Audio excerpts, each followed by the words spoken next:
എല്ലാവർക്കും നമസ്കാരം. മലയാള മനോരമയുടെ നേതൃത്വത്തിൽ മലയാള മനോരമയുടെ ബിസിനസ് സെർച്ച് എഞ്ചിൻ പ്ലാറ്റ്ഫോമായ മനോരമ ക്വിക്ക് കേരള സംഘടിപ്പിക്കുന്ന ഓൺലൈൻ സെമിനാറിലേക്ക് നിങ്ങളെ എല്ലാവരെയും ഞാൻ ഹാർദവമായി സ്വാഗതം ചെയ്യുന്നു. ഇന്നത്തെ നമ്മുടെ വെബിനാറിന്റെ വിഷയം വിദേശത്ത് MBBS എന്നതാണ്. എന്നാൽ നമ്മൾ വിദേശത്ത് MBBSന് ചേരുമ്പോൾ വിദേശ മെഡിക്കൽ യൂണിവേഴ്സിറ്റിയിലെ ക്ലിനിക്കൽ പരിശീലനം നിങ്ങളുടെ കരിയറിനെ എങ്ങനെ ബാധിക്കും എന്ന് നിങ്ങൾക്കറിയാമോ? അതുപോലെ തന്നെ MBBS പഠന കാലയളവിൽ മികവ് പുലർത്താൻ പഠന രീതിയിൽ വരുത്തേണ്ട മാറ്റങ്ങളെക്കുറിച്ച് നിങ്ങൾക്കറിയാമോ? അങ്ങനെ പല കാര്യങ്ങൾ നമുക്ക് അറിയാനായിട്ടുണ്ട് ഒരു വിദേശ MBBSന് ചേരുന്നതിന് മുമ്പായിട്ട്. പ്രധാനമായിട്ടും പല കാര്യങ്ങളും നമ്മൾ അറിയാതെ വിദേശത്തെ MBBSന് ഒരിക്കലും ചേരാനും പാടില്ല. കാരണം വളരെ ഇമ്പോർട്ടന്റ് ആയിട്ടുള്ള കാര്യങ്ങളാണ് നമ്മൾ ഈ ഒരു വെബിനാറിലൂടെ ഇന്ന് സംസാരിക്കാൻ പോകുന്നത്. ഇന്ന് നമുക്ക് വേണ്ടി വെബിനാർ നയിക്കുന്നത് IEC സ്റ്റഡി അബ്രോഡിന്റെ വന്നിട്ടുള്ള സാറാണ്. സാറിനെ ഞാൻ വളരെ സന്തോഷത്തോടെ സ്വാഗതം ചെയ്യുന്നു, Manoj Kumar. Thank you so much, sir, for participating in this webinar. Thank you, Mr. Anil. Thank you once again to Malayalam Manorama and all the participants who are enrolled today to attend the milestone seminar, which is in which I am going to describe about the hidden truths of MBBS abroad. Right. ആദ്യം നമ്മുടെ sir പറഞ്ഞ പോലെ ഈ hidden truth അത് ഒരു important ആയിട്ടുള്ള കാര്യമാണ്. അത് വളരെ ഇമ്പോർട്ടന്റ് ആയിട്ടുള്ള കാര്യങ്ങളാണ് സാറ് പറയുന്നത്. നമ്മൾ വിദേശ വിദ്യാഭ്യാസത്തിന് ചേരുന്നതിന് മുമ്പായിട്ട് നമ്മൾ അറിഞ്ഞിരിക്കേണ്ട കാര്യങ്ങളെ കുറിച്ചാണ് സാർ ഇൻ ഡീറ്റെയിൽ ആയിട്ട് പറയാൻ പോകുന്നത്. സോ നമുക്ക് വെബിനാറിന് 2 ഘട്ടങ്ങളാണുള്ളത്. ഞാൻ ഒന്നുകൂടെ പറയുകയാണ്. അതായത് സാറ് ഡീറ്റെയിൽ ആയിട്ട് ഈ ടോപ്പിക്കിനെ ആസ്പദമാക്കി നിങ്ങളോട് സംസാരിക്കും. അതിനുശേഷം നിങ്ങൾക്ക് എന്തെങ്കിലും സംശയം ചോദിക്കാനുണ്ടെങ്കിൽ അത് എങ്ങനെയാണ് ചോദിക്കേണ്ടതെന്ന് ഞാനൊന്ന് പരിചയപ്പെടുത്താം. അതായത് നിങ്ങൾക്ക് അവിടെ ചാറ്റ് ബോക്സിൽ Q&A എന്നൊരു ഓപ്ഷൻ ഉണ്ട്. അതിൽ ക്ലിക്ക് ചെയ്ത് കഴിഞ്ഞാൽ നിങ്ങൾക്ക് ഒരു ചാറ്റ് ബോക്സ് ലഭിക്കും. അവിടെ നിങ്ങൾ ഇംഗ്ലീഷിലോ മലയാളത്തിലോ നിങ്ങളുടെ ക്വസ്റ്റ്യൻസ് എഴുതി നിങ്ങൾക്ക് ടൈപ്പ് ചെയ്യാവുന്നതാണ്. ആ ഒരു ക്വസ്റ്റ്യൻസ് അങ്ങനെ വരുന്ന ക്വസ്റ്റ്യൻസിന് സാറ് റിപ്ലൈ നൽകുന്നതാണ്. സോ ഒരിക്കൽ കൂടെ ഞാൻ നിങ്ങളെ എല്ലാവരെയും ഈ വെബിനാറിലേക്ക് ഹാർദവമായി സ്വാഗതം ചെയ്തുകൊണ്ട് മനോജ് കുമാർ സാറിനെ ഈ ഒരു വെബിനാർ നയിക്കുവാനായി സ്നേഹത്തോടെ ക്ഷണിക്കുന്നു. Thank you.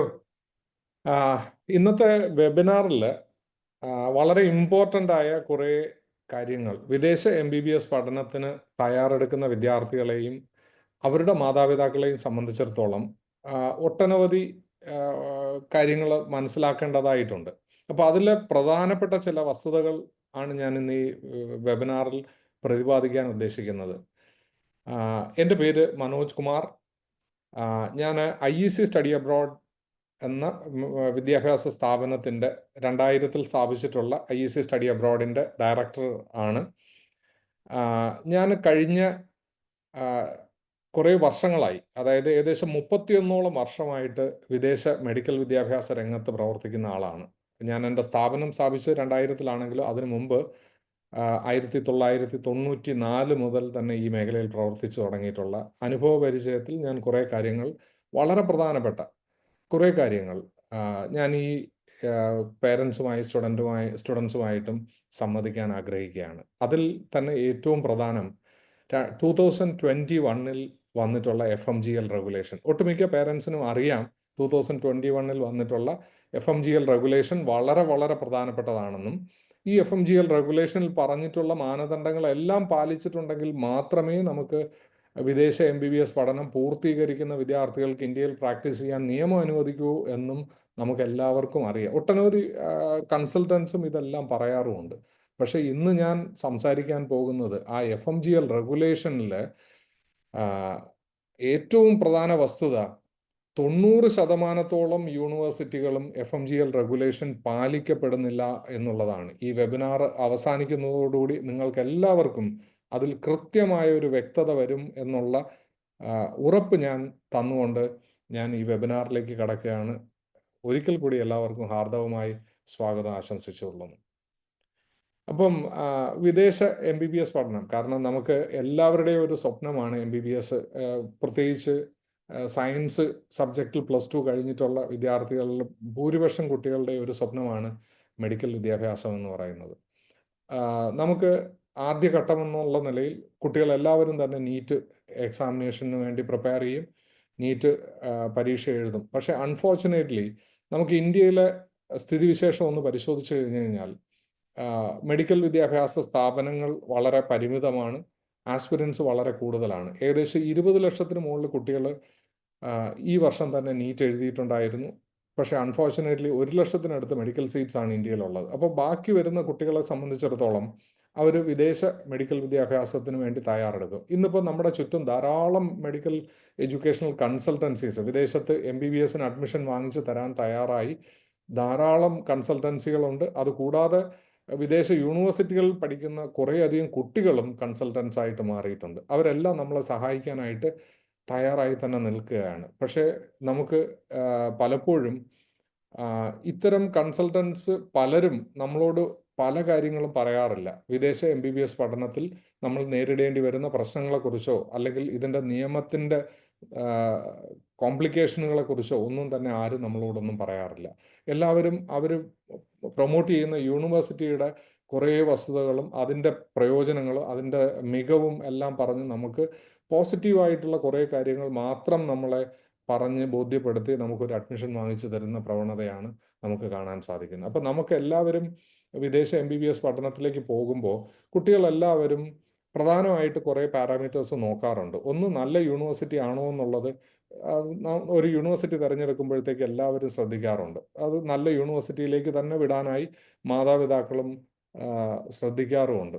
അങ്ങനെ നല്ലൊരു യൂണിവേഴ്സിറ്റി കണ്ടെത്തും, അതോടൊപ്പം തന്നെ സുരക്ഷിതമായിട്ടുള്ളൊരു രാജ്യം കണ്ടെത്തും, നമ്മുടെ ബഡ്ജറ്റിൽ ഉതകുന്ന ഫീസ് കണ്ടെത്തും.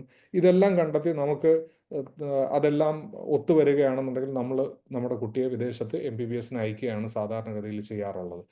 എന്നാൽ ഇത് കൂടാതെ നമുക്ക് മറ്റു ചില വസ്തുതകൾ കൂടി വിദേശ MBBS പഠനത്തിൽ പോകുന്നതിന് മുമ്പ് തയ്യാറെടുക്കുമ്പോൾ തന്നെ മനസ്സിലാക്കേണ്ടതായിട്ടുണ്ട്. അതിലേറ്റവും പ്രധാനം, ഈ പോകുന്ന രാജ്യങ്ങളൊക്കെ ഒന്ന് പരിശോധിച്ചിട്ടുണ്ടെങ്കിൽ അവിടെയെല്ലാം ഒരു രാജ്യത്തും ഡോക്ടേഴ്സിൻ്റെ ഷോർട്ടേജ് ഉള്ള രാജ്യങ്ങളിലേക്കല്ല കുട്ടികൾ പോകുന്നത്. നമ്മുടെ ആദ്യത്തെ പ്രയോറിറ്റി ഇന്ത്യയിൽ MBBS പഠിക്കുക എന്നുള്ളത് തന്നെയാണ്. അതുകൊണ്ടാണ് കുട്ടികളെ നീറ്റ് എഴുതുന്നതും അതിനുവേണ്ടി പ്രിപ്പയർ ചെയ്യും. പല കുട്ടികളും 2-3 വർഷമൊക്കെ അതിനുവേണ്ടി പ്രിപ്പയർ ചെയ്യും. പക്ഷേ അൺഫോർച്ചുനേറ്റ്ലി നമുക്ക് വളരെ പരിമിതമായ സീറ്റ് ഉണ്ടായത് കാരണം നമ്മൾ വിദേശത്ത് പോകുന്നതിന് വേണ്ടി പലപ്പോഴും ഫോഴ്സ്ഡ് ആകും.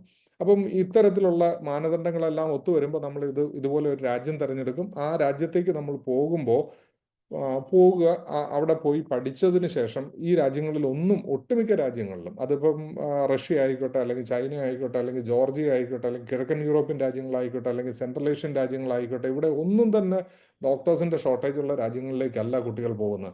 അപ്പോൾ ഇത്തരം രാജ്യങ്ങളിൽ പോയി പഠിച്ചതിന് ശേഷം തിരികെ ഇന്ത്യയിലേക്ക് വരിക എന്നുള്ളത് തന്നെയാണ് ഈ കുട്ടികളിൽ ബഹുഭൂരിപക്ഷം കുട്ടികളുടെ ആത്യന്തികമായ ലക്ഷ്യം. അപ്പോൾ തിരികെ ഇന്ത്യയിലേക്ക് എത്തുമ്പോൾ നമ്മുടെ പ്രതീക്ഷയും വിശ്വാസവും ഇന്ത്യയിലെ ഒരു മെഡിക്കൽ കോളേജിൽ നിന്ന് മെഡിക്കൽ വിദ്യാഭ്യാസം നേടി പൂർത്തീകരിച്ച് MBBS പൂർത്തീകരിച്ച ഒരു വിദ്യാർത്ഥിക്ക് കിട്ടിയിട്ടുള്ള അറിവും കഴിവും നേടിയിട്ടുണ്ടായിരിക്കും എന്നുള്ളത് തന്നെയാണ് പലപ്പോഴും എല്ലാവരും കരുതുന്നത്.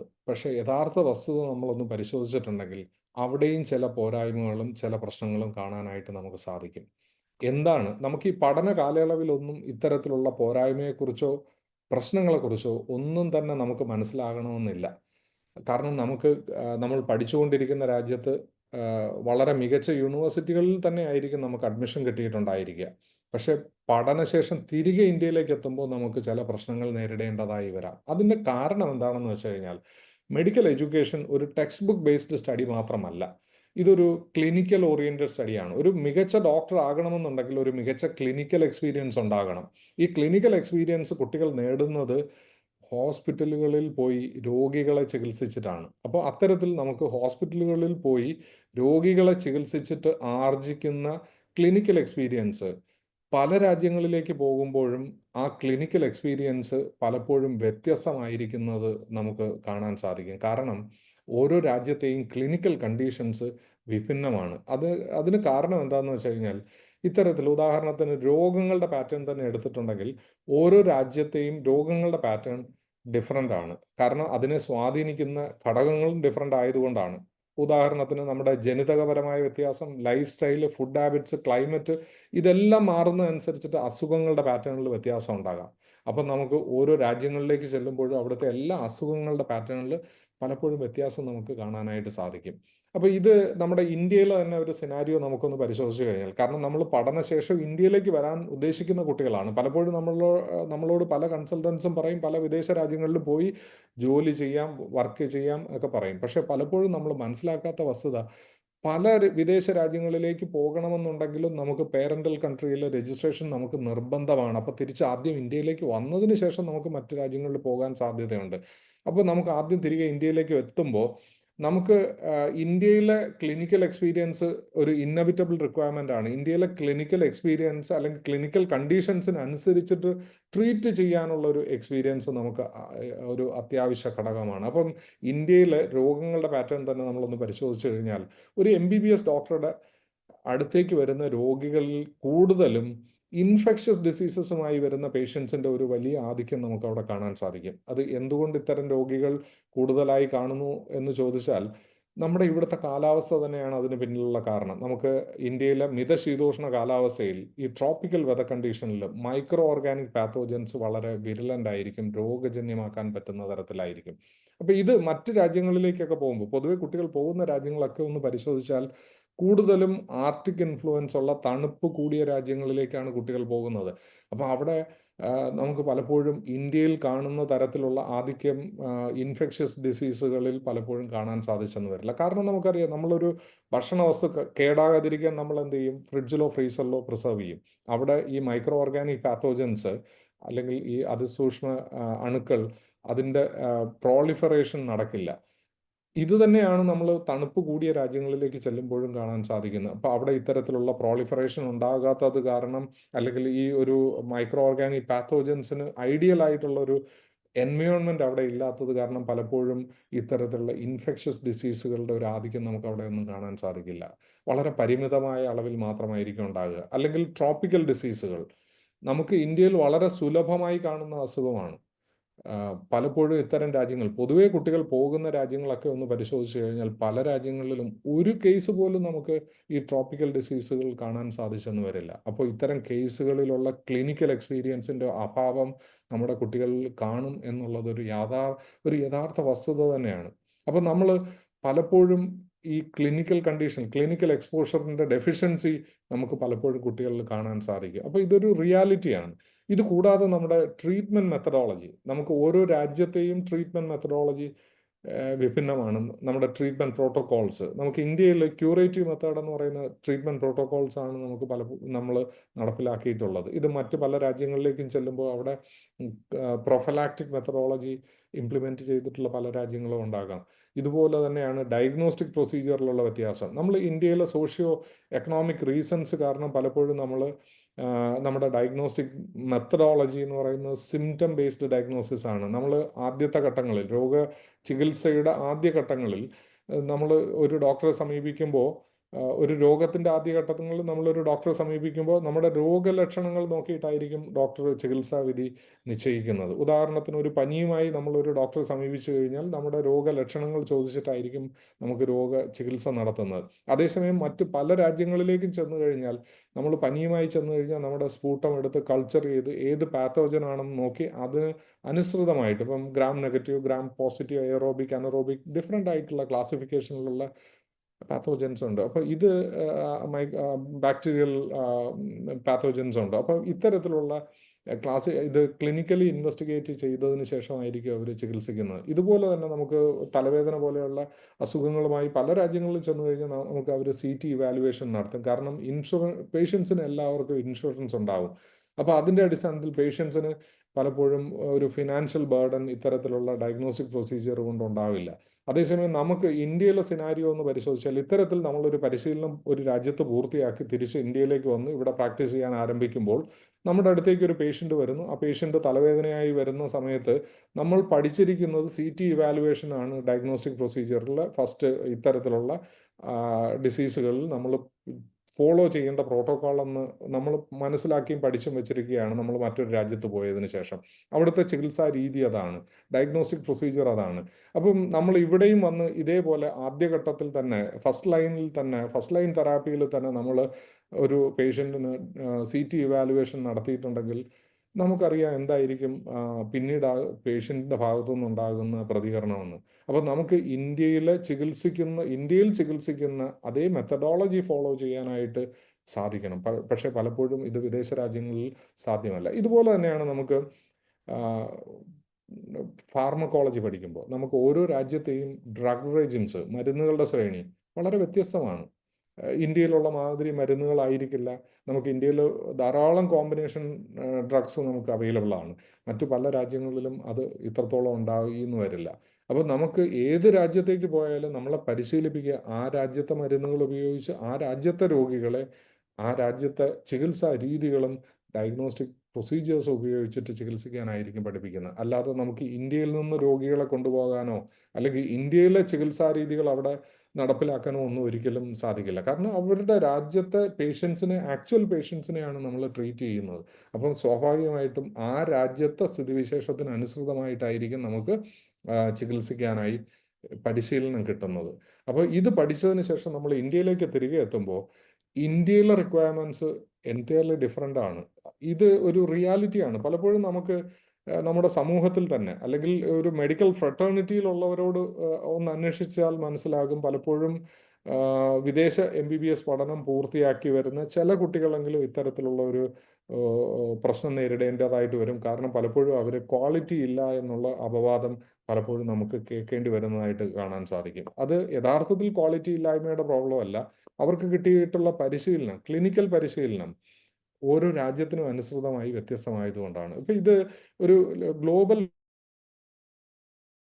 ഒരു വിദേശ മെഡിക്കൽ വിദ്യാഭ്യാസം പൂർത്തിയാക്കി ഒരു ഡോക്ടർ മറ്റൊരു രാജ്യത്തേക്ക് പ്രാക്ടീസ് ചെയ്യാനായി പോകുമ്പോൾ ആ രാജ്യത്ത് ചികിത്സിക്കാനായിട്ട് അദ്ദേഹത്തിന് അവസരം കിട്ടണമെന്നുണ്ടെങ്കിൽ, ഒരു ജോലി കിട്ടണമെന്നുണ്ടെങ്കിൽ ആ രാജ്യത്ത് അവർ നടത്തുന്ന സ്ക്രീനിങ്ങും ലൈസൻസിങ് പ്രൊസീജിയറുകളും എല്ലാം പൂർത്തീകരിച്ചതിന് ശേഷം മാത്രമേ അവിടെ ജോലി ചെയ്യാൻ അനുവദിക്കുകയുള്ളൂ. ഉദാഹരണത്തിന് ഇന്ത്യയിൽ തന്നെ വളരെ പ്രസ്റ്റീജിയസ് ആയിട്ടുള്ള ഏതെങ്കിലും ഒരു മെഡിക്കൽ ഇൻസ്റ്റിറ്റ്യൂഷനിൽ നിന്ന്, എയിംസ് ന്യൂഡൽഹിയിൽ നിന്ന് ഗ്രാജുവേറ്റ് ചെയ്തിട്ടുള്ള ഒരു ഡോക്ടർ നമ്മുടെ തൊട്ടടുത്ത ശ്രീലങ്കയിൽ പോയി പ്രാക്ടീസ് ചെയ്യണമെങ്കിൽ പോലും നമുക്ക് അവിടുത്തെ ഇന്ത്യയിലെ ഏറ്റവും മികച്ച മെഡിക്കൽ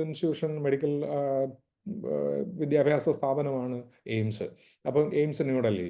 അപ്പോൾ അതിൽ പഠിച്ചിട്ടുള്ള ഒരു വിദ്യാർത്ഥിക്ക് പോലും, ഒരു ഡോക്ടർക്ക് പോലും തൊട്ടടുത്ത ശ്രീലങ്കയിൽ പോലും പോയി പ്രാക്ടീസ് ചെയ്യാനായിട്ട് അനുവാദം ഉണ്ടാവില്ല, അൺലെസ് ശ്രീലങ്കൻ മെഡിക്കൽ കൗൺസിലിൻ്റെ ലൈസൻസിങ് എക്സാം പൂർത്തീകരിക്കാതെ. ഇതുപോലെ തന്നെയാണ് ശ്രീലങ്കയിൽ പഠിച്ചിട്ടുള്ള ഒരു ഡോക്ടർ UAEയിൽ പോയി വർക്ക് ചെയ്യണമെന്നുണ്ടെങ്കിൽ മിനിസ്ട്രി ഓഫ് ഹെൽത്തിൻ്റെ എക്സാമിനേഷൻ പാസ്സാകണം. MOH ടെസ്റ്റ് നടത്തുന്നുണ്ട്. അവിടെ ചെല്ലുന്ന ഡോക്ടേഴ്സിൻ്റെ ക്വാളിറ്റി അല്ലെങ്കിൽ ആ രാജ്യത്ത് ചികിത്സിക്കാനായി ഉള്ള കഴിവ് എത്രത്തോളം ഉണ്ടെന്നുള്ളത് പരിശോധിക്കാനായി. ഇതുപോലെ തന്നെ ലോകത്തുള്ള എല്ലാ രാജ്യങ്ങളിലും, ഇപ്പോൾ ജർമ്മനിയിലേക്ക് വിദേശത്തു നിന്ന് വരുന്ന ഒരു ഡോക്ടർ പ്രാക്ടീസ് ചെയ്യണമെന്നുണ്ടെങ്കിൽ അവിടെ കെനിറ്റ്സൺ പ്രൊഫോങ് ഫൈനൽ ലൈസൻസിങ് ആണ്. FP ആദ്യം പാസ്സായിട്ട് അതിനുശേഷം കെനിറ്റ്സൺ പ്രൊഫോങ് ക്ലിയർ ചെയ്തതിന് ശേഷം മാത്രമേ നമ്മളെ അവിടെ പ്രാക്ടീസ് ചെയ്യാനാണ്. അല്ലെങ്കിൽ US പോകണമെന്നുണ്ടെങ്കിൽ USMLE 3 സ്റ്റെപ്പുള്ള പരീക്ഷകൾ പാസ്സാകണം. അപ്പോൾ ഇത് എല്ലാ രാജ്യങ്ങളിലും അവർ നടപ്പിലാക്കിയിട്ടുണ്ട്. എന്തുകൊണ്ട്? മറ്റ് ബിരുദധാരികളെ നമുക്കൊന്ന് പരിശോധിച്ചാൽ, ഇപ്പോൾ ആർട്സ് ബിരുദധാരി അല്ലെങ്കിൽ സയൻസ് അല്ലെങ്കിൽ ടെക്നോളജി, എഞ്ചിനീയറിങ് അല്ലെങ്കിൽ മാനേജ്മെൻറ്റ്, ഇതുപോലെ ഏതെങ്കിലും ഒരു ബിരുദം എടുത്തിട്ട് ഒരു രാജ്യത്ത് പഠിച്ചതിന് ശേഷം മറ്റൊരു രാജ്യത്തേക്ക് ചെല്ലുമ്പോൾ അവിടെ ഒന്നും ഇത്തരത്തിലുള്ള ടെസ്റ്റുകൾ നമുക്ക് കാണാൻ സാധിക്കില്ല. അവർക്ക് ഏതെങ്കിലും ഒരു സ്ഥാപനം ജോലി കൊടുത്തു കഴിഞ്ഞാൽ അവിടെ ജോലി ചെയ്യുന്നതിനും വലിയ തടസ്സം ഉണ്ടാവില്ല. പക്ഷേ ഒരു MBBS ബിരുദധാരിക്ക് ഒരു രാജ്യത്ത് പഠിച്ചതിന് ശേഷം മറ്റൊരു രാജ്യത്തേക്ക് ചെല്ലുമ്പോൾ അവിടെ ജോലി ചെയ്യണമെന്നുണ്ടെങ്കിൽ തീർച്ചയായും നമുക്ക് ആ രാജ്യത്തിൻ്റെ നിഷ്കർഷിക്കുന്ന മാതിരി അതാത് ലൈസൻസിങ് പ്രൊസീജിയർ അവരത് പരിശോധിക്കുന്നത് ആ ചെല്ലുന്ന രാജ്യത്ത് ചികിത്സിക്കാൻ മതിയായ അറിവ്, ക്ലിനിക്കൽ എക്സ്പീരിയൻസ് ഈ ചെല്ലുന്ന ഡോക്ടർക്കുണ്ടോ എന്നുള്ളതാണ്. അപ്പം നമുക്ക് ഇത് ഇങ്ങനെ ഒരു യാഥാർത്ഥ്യം നിലനിൽക്കുന്നത് തന്നെ മെഡിക്കൽ എഡ്യൂക്കേഷന് ഒരു കൺട്രി സ്പെസിഫിക് നേച്ചർ ഉണ്ടായതുകൊണ്ടാണ്. ഈ വസ്തുത നമ്മളോട് ഒരാളും പറയില്ല. എല്ലാവരും പറയും അവർ വിടുന്ന യൂണിവേഴ്സിറ്റിയുടെ മെച്ചത്തെക്കുറിച്ച്, അല്ലെങ്കിൽ ലോകത്തിലെ ഏറ്റവും മികച്ച യൂണിവേഴ്സിറ്റിയിലേക്കാണ് അവർ വിടുന്നത്. ഈ തരത്തിൽ നമ്മളെ പ്രലോഭിപ്പിച്ച് ഒരു അഡ്മിഷൻ ആക്കി. യഥാർത്ഥത്തിൽ ഇതിൻ്റെ നല്ല യൂണിവേഴ്സിറ്റികളൊക്കെ തന്നെ ആയിരിക്കാം, പക്ഷേ അതിൻ്റെ ആ പഠനത്തിൻ്റെ പ്രോസസ്സിൽ ചില പരിമിതികളുണ്ട്. ആ പരിമിതികളെ നമുക്ക് അതിജീവിക്കേണ്ടതായിട്ടുണ്ട്. കാരണം നമ്മുടെ കുട്ടി പഠനം കഴിഞ്ഞ് തിരികെ എത്തുമ്പോൾ നമ്മുടെ ഇവിടുത്തെ മെഡിക്കൽ ഫ്രട്ടേണിറ്റി അവരെ അംഗീകരിക്കണമെന്നുണ്ടെങ്കിൽ, അല്ലെങ്കിൽ ഇവിടെ എഫക്റ്റീവായിട്ട് ട്രീറ്റ് ചെയ്യണമെന്നുണ്ടെങ്കിൽ, അല്ലെങ്കിൽ പ്രൊഫഷണലി അവർക്ക് സക്സസ്ഫുൾ ആകണമെന്നുണ്ടെങ്കിൽ ഇന്ത്യയിൽ ചികിത്സിക്കാൻ മതിയായ തരത്തിലുള്ള ഒരു ക്ലിനിക്കൽ എക്സ്പീരിയൻസ് അവർ ഈ പഠന കാലയളവിൽ ആർജിച്ചിട്ടുണ്ടായിരിക്കണം. ഈ കാര്യം നമ്മളോട് ആരും സംസാരിക്കാറുണ്ടില്ല, ആരും നമ്മളോട് വെളിപ്പെടുത്താറുണ്ടാവില്ല. എല്ലാവരും അവരവരുടെ യൂണിവേഴ്സിറ്റിയുടെ നേട്ടങ്ങൾ, ഈ പ്രോസസ്സിലുള്ള പ്രശ്നങ്ങളെക്കുറിച്ച് ആരും പറയില്ല. അപ്പോൾ എന്താണ് ഞങ്ങൾ ചെയ്യുന്നതെന്ന് വെച്ച് കഴിഞ്ഞാൽ, വിദേശ MBBS പഠനത്തിന് പോകുന്ന വിദ്യാർത്ഥികളെ എല്ലാവരെയും ആദ്യം തന്നെ ഇത്തരത്തിലുള്ള എല്ലാത്തരം പ്രതിബന്ധങ്ങളെക്കുറിച്ചും വളരെ കൃത്യമായ ഇൻഫർമേഷൻ, കാരണം നമുക്ക് ഏത് കാര്യത്തിന് പോകുന്നതിന് മുമ്പും ഒരു മുൻകൂട്ടിയുള്ള തയ്യാറെടുപ്പുകൾ നമുക്ക് ആവശ്യമാണ്. അതിൻ്റെ വസ്തുതകളെക്കുറിച്ച്, എല്ലാ വശങ്ങളെക്കുറിച്ചും കൃത്യമായിട്ടുള്ള ഒരു ധാരണ നമുക്കുണ്ടായിരിക്കണം. അങ്ങനെ വരുമ്പോൾ നമുക്ക് ഇത്തരത്തിലുള്ള പ്രശ്നങ്ങളെയും പ്രതിബന്ധങ്ങളെയും അതിജീവിക്കാനായിട്ടുള്ള സൊല്യൂഷൻസ് കൂടി കണ്ടെത്താൻ പറ്റും. അപ്പം ഞങ്ങളെന്താ ഇത്തരത്തിൽ ചെയ്യുന്നത്, എന്തുകൊണ്ടാണ് ഞങ്ങളുടെ ഏകദേശം 3000-നടുത്ത് കുട്ടികൾ ഇന്ന് മെഡിക്കൽ ഫ്രട്ടേണിറ്റിക്ക്, ഇന്ത്യയിലെ മെഡിക്കൽ ഫ്രട്ടേണിറ്റിക്ക് സംഭാവന ഞങ്ങൾ ചെയ്തിട്ടുണ്ട്. കേരളത്തിലെ തന്നെ സ്ഥിതിവിശേഷം എടുത്തു കഴിഞ്ഞാൽ, കേരളത്തിലെ ഗവൺമെൻറ് മെഡിക്കൽ ഓഫീസേഴ്സ് അസോസിയേഷൻ്റെ ഒരു സെക്രട്ടറി ഞങ്ങളുടെ ഒരു സ്റ്റുഡൻ്റാണ്. ഇന്ത്യൻ ആർമിയിൽ ലെഫ്റ്റനന്റ് കേണൽ, ആർമി മെഡിക്കൽ കോറിൽ lieutenant colonel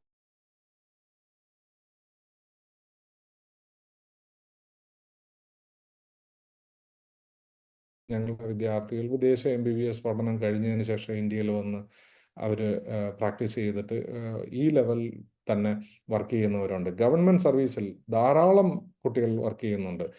post graduation കഴിഞ്ഞവരും super specialise ചെയ്ത് കഴിഞ്ഞവരും എല്ലാം തന്നെ നമ്മുടെ കുട്ടികളുണ്ട്. അപ്പോൾ എന്താണ് ഞങ്ങൾ ചെയ്യുന്ന പ്രത്യേകത, എന്താണ് മറ്റുള്ളവരിൽ നിന്ന് വ്യത്യസ്തമായി ചെയ്യുന്ന കാര്യങ്ങൾ? അത് ഒന്ന്, ഇത്തരത്തിലുള്ള പ്രതിബന്ധങ്ങളെ അതിജീവിക്കാനായി അവരെ സഹായിക്കും. അതിനുവേണ്ട പ്രതിവിധികൾ കൂടി ഞങ്ങൾ ചെയ്യുന്നുണ്ട്.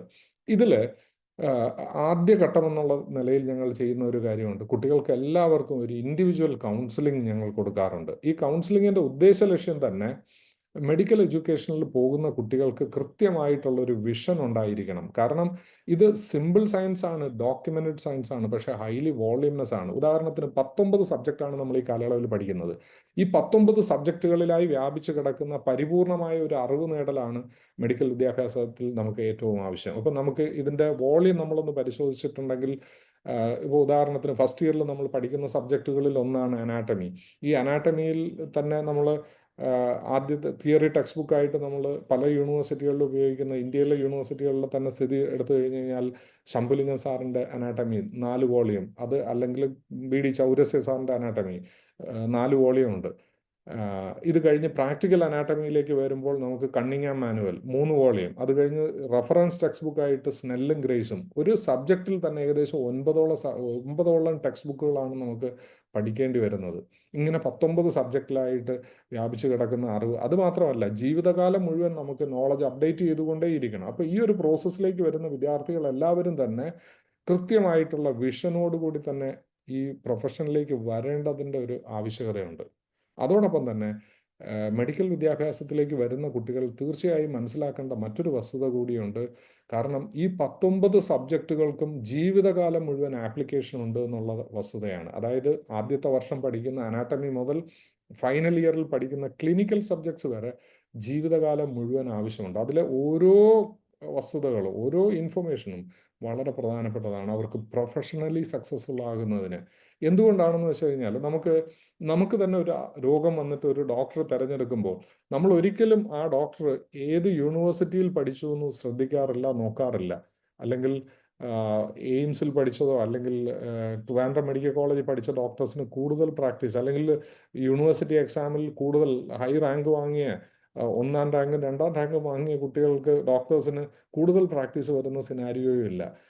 എപ്പോഴും വരുന്നത്, നമ്മൾ തന്നെ തിരഞ്ഞെടുക്കുന്നത് മികച്ച അറിവും കഴിവുള്ള ഡോക്ടേഴ്സിനെയാണ്. അപ്പം നമ്മുടെ കുട്ടിയും പ്രൊഫഷണലി എക്സൽ ചെയ്യണമെന്നുണ്ടെങ്കിൽ ഈ 19 സബ്ജക്റ്റിലായി വ്യാപിച്ചു കിടക്കുന്ന അറിവ് നമുക്ക് നിലനിർത്തേണ്ടതായിട്ടുണ്ട്. പക്ഷെ അൺഫോർച്ചുനേറ്റ്ലി നമ്മുടെ ഇതുവരെയുള്ള പഠന സമ്പ്രദായം നമ്മളൊന്ന് പരിശോധിച്ചാൽ നമുക്ക് മനസ്സിലാക്കാൻ സാധിക്കുന്നു, നമ്മളൊരു പരീക്ഷയെ മാത്രം മുന്നിൽ നിർത്തിയുള്ള പഠനമാണ് നമ്മൾ നടത്തുന്നത്. ആ പരീക്ഷ കഴിയുമ്പോൾ, പരീക്ഷയ്ക്ക് വേണ്ടി നന്നായി പ്രിപ്പയർ ചെയ്യും.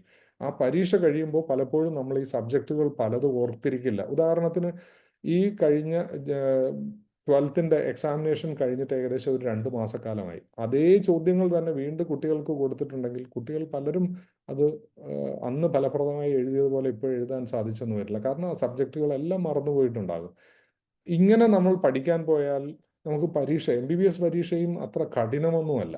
നമുക്ക് വളരെ എളുപ്പത്തിൽ അത്ര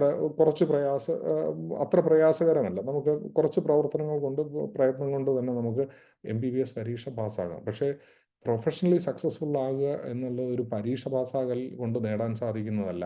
അറിവ് നിലനിർത്തുന്നത് കൊണ്ട് മാത്രം സാധിക്കുന്നതാണ്. അപ്പം നമുക്കൊരു പേഷ്യൻ്റ് ഇതേ രീതിയിൽ ഒരു പരീക്ഷയ്ക്ക് വേണ്ടി മാത്രം പ്രിപ്പയർ ചെയ്ത് നമ്മൾ ഇതുവരെ ചെയ്യുന്ന രീതിയിൽ തന്നെ പഠിച്ച് മുന്നോട്ട് പോകുന്ന ഒരു വിദ്യാർത്ഥി, കാരണം ഇപ്പോൾ ചെയ്യുന്ന പ്രോസസ്സ് ഒരു പരീക്ഷയ്ക്ക് വേണ്ടി മികച്ച പഠനം നടത്തുക എന്നുള്ള മാത്രമാണ് നമ്മൾ ചെയ്യുന്നത്. ആ പരീക്ഷയിൽ നമുക്ക് മികച്ച മാർക്ക് വാങ്ങിച്ചു കഴിഞ്ഞാൽ പിന്നീട് നമ്മൾ ആ സബ്ജക്റ്റുകളൊന്നും നമ്മൾ ഓർത്തിരിക്കാറ് പോലുമില്ല. കാരണം പലതിനും ആപ്ലിക്കേഷൻസ് ഉണ്ടാകില്ല. അപ്പോൾ നമ്മൾ ഇതേ രീതിയിൽ തന്നെ MBBS പഠനത്തിനും വേണ്ടി പോകുന്നു എന്ന് വെച്ചോളൂ. നമ്മൾ നന്നായി പരീക്ഷകളെല്ലാം പാസ്സാകാം. പക്ഷെ പരീക്ഷകൾ പാസ്സായി തിരികെ എത്തുമ്പോൾ നമുക്ക് അത് കഴിഞ്ഞ് പ്രാക്ടീസ് ചെയ്യാൻ ആരംഭിക്കുമ്പോൾ ഒരു പേഷ്യൻ്റ് നമ്മുടെ മുന്നിൽ എത്തുമ്പോൾ നമുക്ക് പലപ്പോഴും മുൻപ് പഠിച്ച 5ഉം 6ഉം വർഷം മുമ്പ് പഠിച്ച പല കാര്യങ്ങളും നമ്മൾ ഓർത്തിരിക്കുക കൂടി ഉണ്ടാവില്ല. അപ്പം ആ പേഷ്യൻറ്റിനടുത്ത് നമുക്ക് ഒരിക്കലും പറയാൻ പറ്റില്ല, എനിക്ക് യൂണിവേഴ്സിറ്റിയിൽ വളരെ മികച്ച റാങ്ക് ഉണ്ടായിരുന്നു, പക്ഷേ ഇപ്പോഴും ഓർത്തിരിക്കുന്നില്ല ഞാൻ, അതുകൊണ്ട് എനിക്ക് റെഫർ ചെയ്യാനുള്ള ടൈം വേണമെന്ന് ഏതെങ്കിലും ഒരു ഡോക്ടർക്ക് പറയാൻ പറ്റൂ. അപ്പോൾ അങ്ങനെ നമ്മൾ അറിയാതെ അല്ലെങ്കിൽ മറന്നുപോയിട്ട് ചികിത്സിച്ചിട്ടുണ്ടെങ്കിൽ അതിൻ്റെ പരിണത ഫലം നമ്മളൊന്ന് പരിശോധിച്ചാലോ? ഒരു പേഷ്യൻറ്റിൻ്റെ ലൈഫ് തന്നെ ആയിരിക്കാം അത് അവിടെ ബുദ്ധിമുട്ടിലേക്ക് പോകുന്നത്. അപ്പം നമുക്കൊരിക്കലും ചെയ്തുകൂടാൻ സാധിക്കാത്തതാണ്. അപ്പം ഒരു മെഡിക്കൽ വിദ്യാഭ്യാസത്തിന് പോകുന്ന ഓരോ വിദ്യാർത്ഥിയും എങ്ങനെ അറിവ് നിലനിർത്താൻ സാധിക്കുമെന്ന് മനസ്സിലാക്കേണ്ടതായിട്ടുണ്ട്.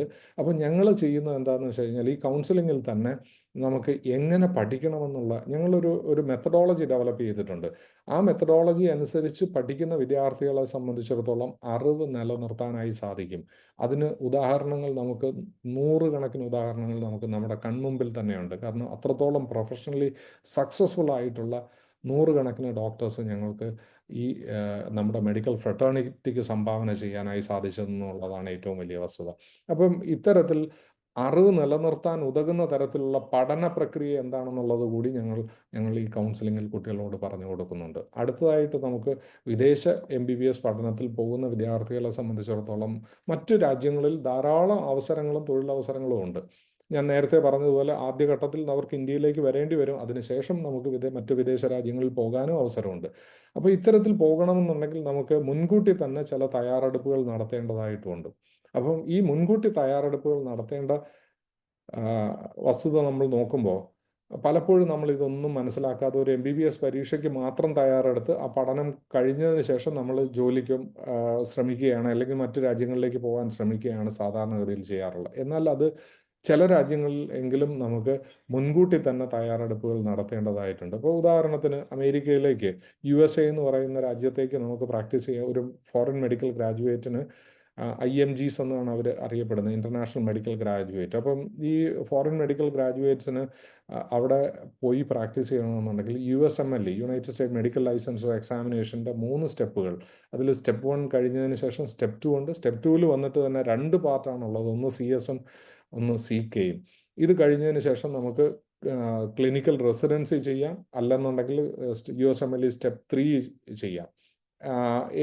ആദ്യം രണ്ടും നമുക്ക് അപ്രോച്ച് ചെയ്യാവുന്ന രീതിയാണ്. ഒന്നുകിൽ ക്ലിനിക്കൽ റെസിഡൻസി കഴിഞ്ഞതിന് ശേഷം USMLE സ്റ്റെപ്പ് 3 എഴുതാം, അതല്ലെങ്കിൽ USMLE സ്റ്റെപ്പ് 3 കഴിഞ്ഞതിന് ശേഷം ക്ലിനിക്കൽ റെസിഡൻസി ചെയ്യാം. അപ്പോൾ ഇതിൻ്റെ പ്രോസസ്സ് അതാണ്. അപ്പോൾ ഇതിൽ ഒരു വിദ്യാർത്ഥി, വളരെ മിടുക്കനായ ഒരു വിദ്യാർത്ഥി MBBS പഠനത്തിന് ശേഷം, സാധാരണഗതിയിൽ ഇത്തരത്തിൽ രാജ്യങ്ങളിലേക്ക് പോകാൻ തയ്യാറെടുക്കുന്നത് തന്നെ പഠനശേഷമാണ്. അപ്പോൾ നമുക്ക് ഒരു വിദ്യാർത്ഥി ഇതുപോലെ MBBS പഠനത്തിന് ശേഷം USMLE സ്റ്റെപ്പ് 1-ന് വേണ്ടി പരിശ്രമിക്കുന്നു, അതിനുവേണ്ടി പ്രിപ്പയർ ചെയ്യുന്നു, ആ പരീക്ഷ എഴുതുന്നു. വേറൊരു വിദ്യാർത്ഥി 3-ാമത്തെ വർഷം USMLE സ്റ്റെപ്പ് 1 പരീക്ഷ എഴുതുന്നു. നമ്മുടെ ഒരു ഉദ്ദേശത്തിൽ സാധാരണഗതിയിൽ നമ്മളുടെ നോർമൽ അണ്ടർസ്റ്റാൻഡിങ്ങിൽ നമ്മൾ മനസ്സിലാക്കും MBBS പഠനം കഴിഞ്ഞ വിദ്യാർത്ഥിക്കാണ് കൂടുതൽ സാധ്യത. കാരണം അവർ MBBS പഠനം പൂർണ്ണമായി കഴിഞ്ഞതിന് ശേഷം അവർക്ക് നേടിയിട്ടുള്ള അറിവ് പഠന സമയത്ത് പഠിച്ചുകൊണ്ടിരിക്കുന്ന ഒരു വിദ്യാർത്ഥിയിൽ നിന്ന് വിഭിന്നമായിരിക്കും, കൂടുതലായിരിക്കും, മികച്ചതായിരിക്കും.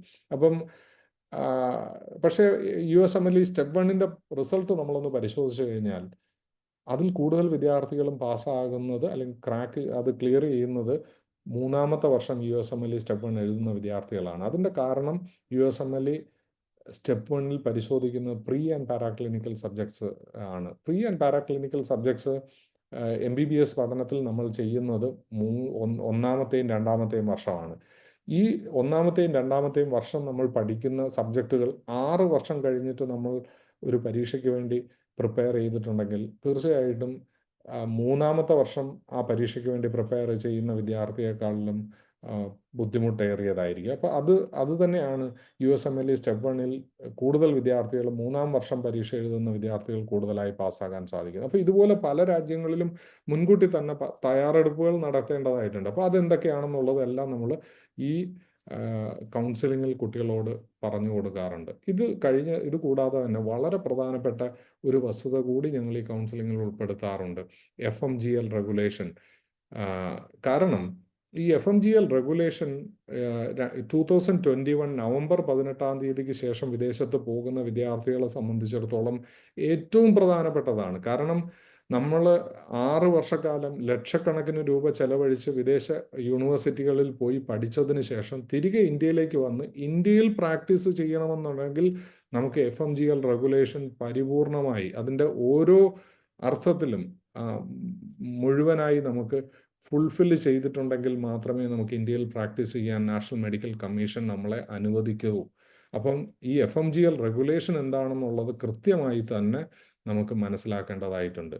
പക്ഷേ അൺഫോർച്ചുനേറ്റ്ലി ഇന്ന് വിദ്യാർത്ഥികൾ പോകുന്ന 90% യൂണിവേഴ്സിറ്റികളും, ഞാൻ ഉറച്ച ബോധ്യത്തോടു കൂടി തന്നെ പറയുകയാണ്, ഇത്രയും 31 വർഷത്തെ അനുഭവ പരിചയത്തിൽ നിന്ന് ഞാൻ മനസ്സിലാക്കിയിട്ടുള്ള കാര്യങ്ങൾ കൊണ്ട് പറയുകയാണ്, ഇന്ന് വിദ്യാർത്ഥികൾ പോയിട്ടുള്ള 90% യൂണിവേഴ്സിറ്റികളും FMGL റെഗുലേഷൻ ഫുൾഫിൽ ചെയ്യുന്നില്ല. ഇത് നമുക്കിപ്പോൾ മനസ്സിലാകില്ല. 2021 നവംബർ 18-ൽ പുറപ്പെടുവിച്ചിട്ടുള്ള ഈ റെഗുലേഷൻ്റെ ഇമ്പാക്റ്റ് വരാൻ പോകുന്ന 2027-ൽ മാത്രമായിരിക്കും. കാരണം 6 വർഷക്കാലം നവംബർ 18-ാം തീയതി പുറപ്പെടുവിച്ചത് കൊണ്ട് അതിന് മുമ്പ് പോയിട്ടുള്ള വിദ്യാർത്ഥികൾ 2021 ബാച്ചുകാർക്ക് വലിയ പ്രശ്നം ഉണ്ടാവില്ല. 2022 ബാച്ച് ഓൺവേർഡ്സ് അവർ പഠനം പൂർത്തിയാക്കി ഇന്ത്യയിൽ തിരിച്ചെത്തുമ്പോൾ അവർക്ക് FMGL റെഗുലേഷൻ നിർബന്ധമായി പാലിച്ചിട്ടുണ്ടെങ്കിൽ മാത്രമേ ഇന്ത്യയിൽ പ്രാക്ടീസ് ചെയ്യാനായി നിയമം അനുവദിക്കുന്നുള്ളൂ. അപ്പോൾ ഇതിൽ നമുക്ക് പല കാര്യങ്ങൾ ഈ FMGL റെഗുലേഷനകത്തുണ്ട്. ഞാൻ അതിൻ്റെ റെഗുലേഷൻ്റെ ഇതൊന്ന് ഞാൻ സ്ക്രീൻ ഷെയർ ചെയ്യാം. അപ്പം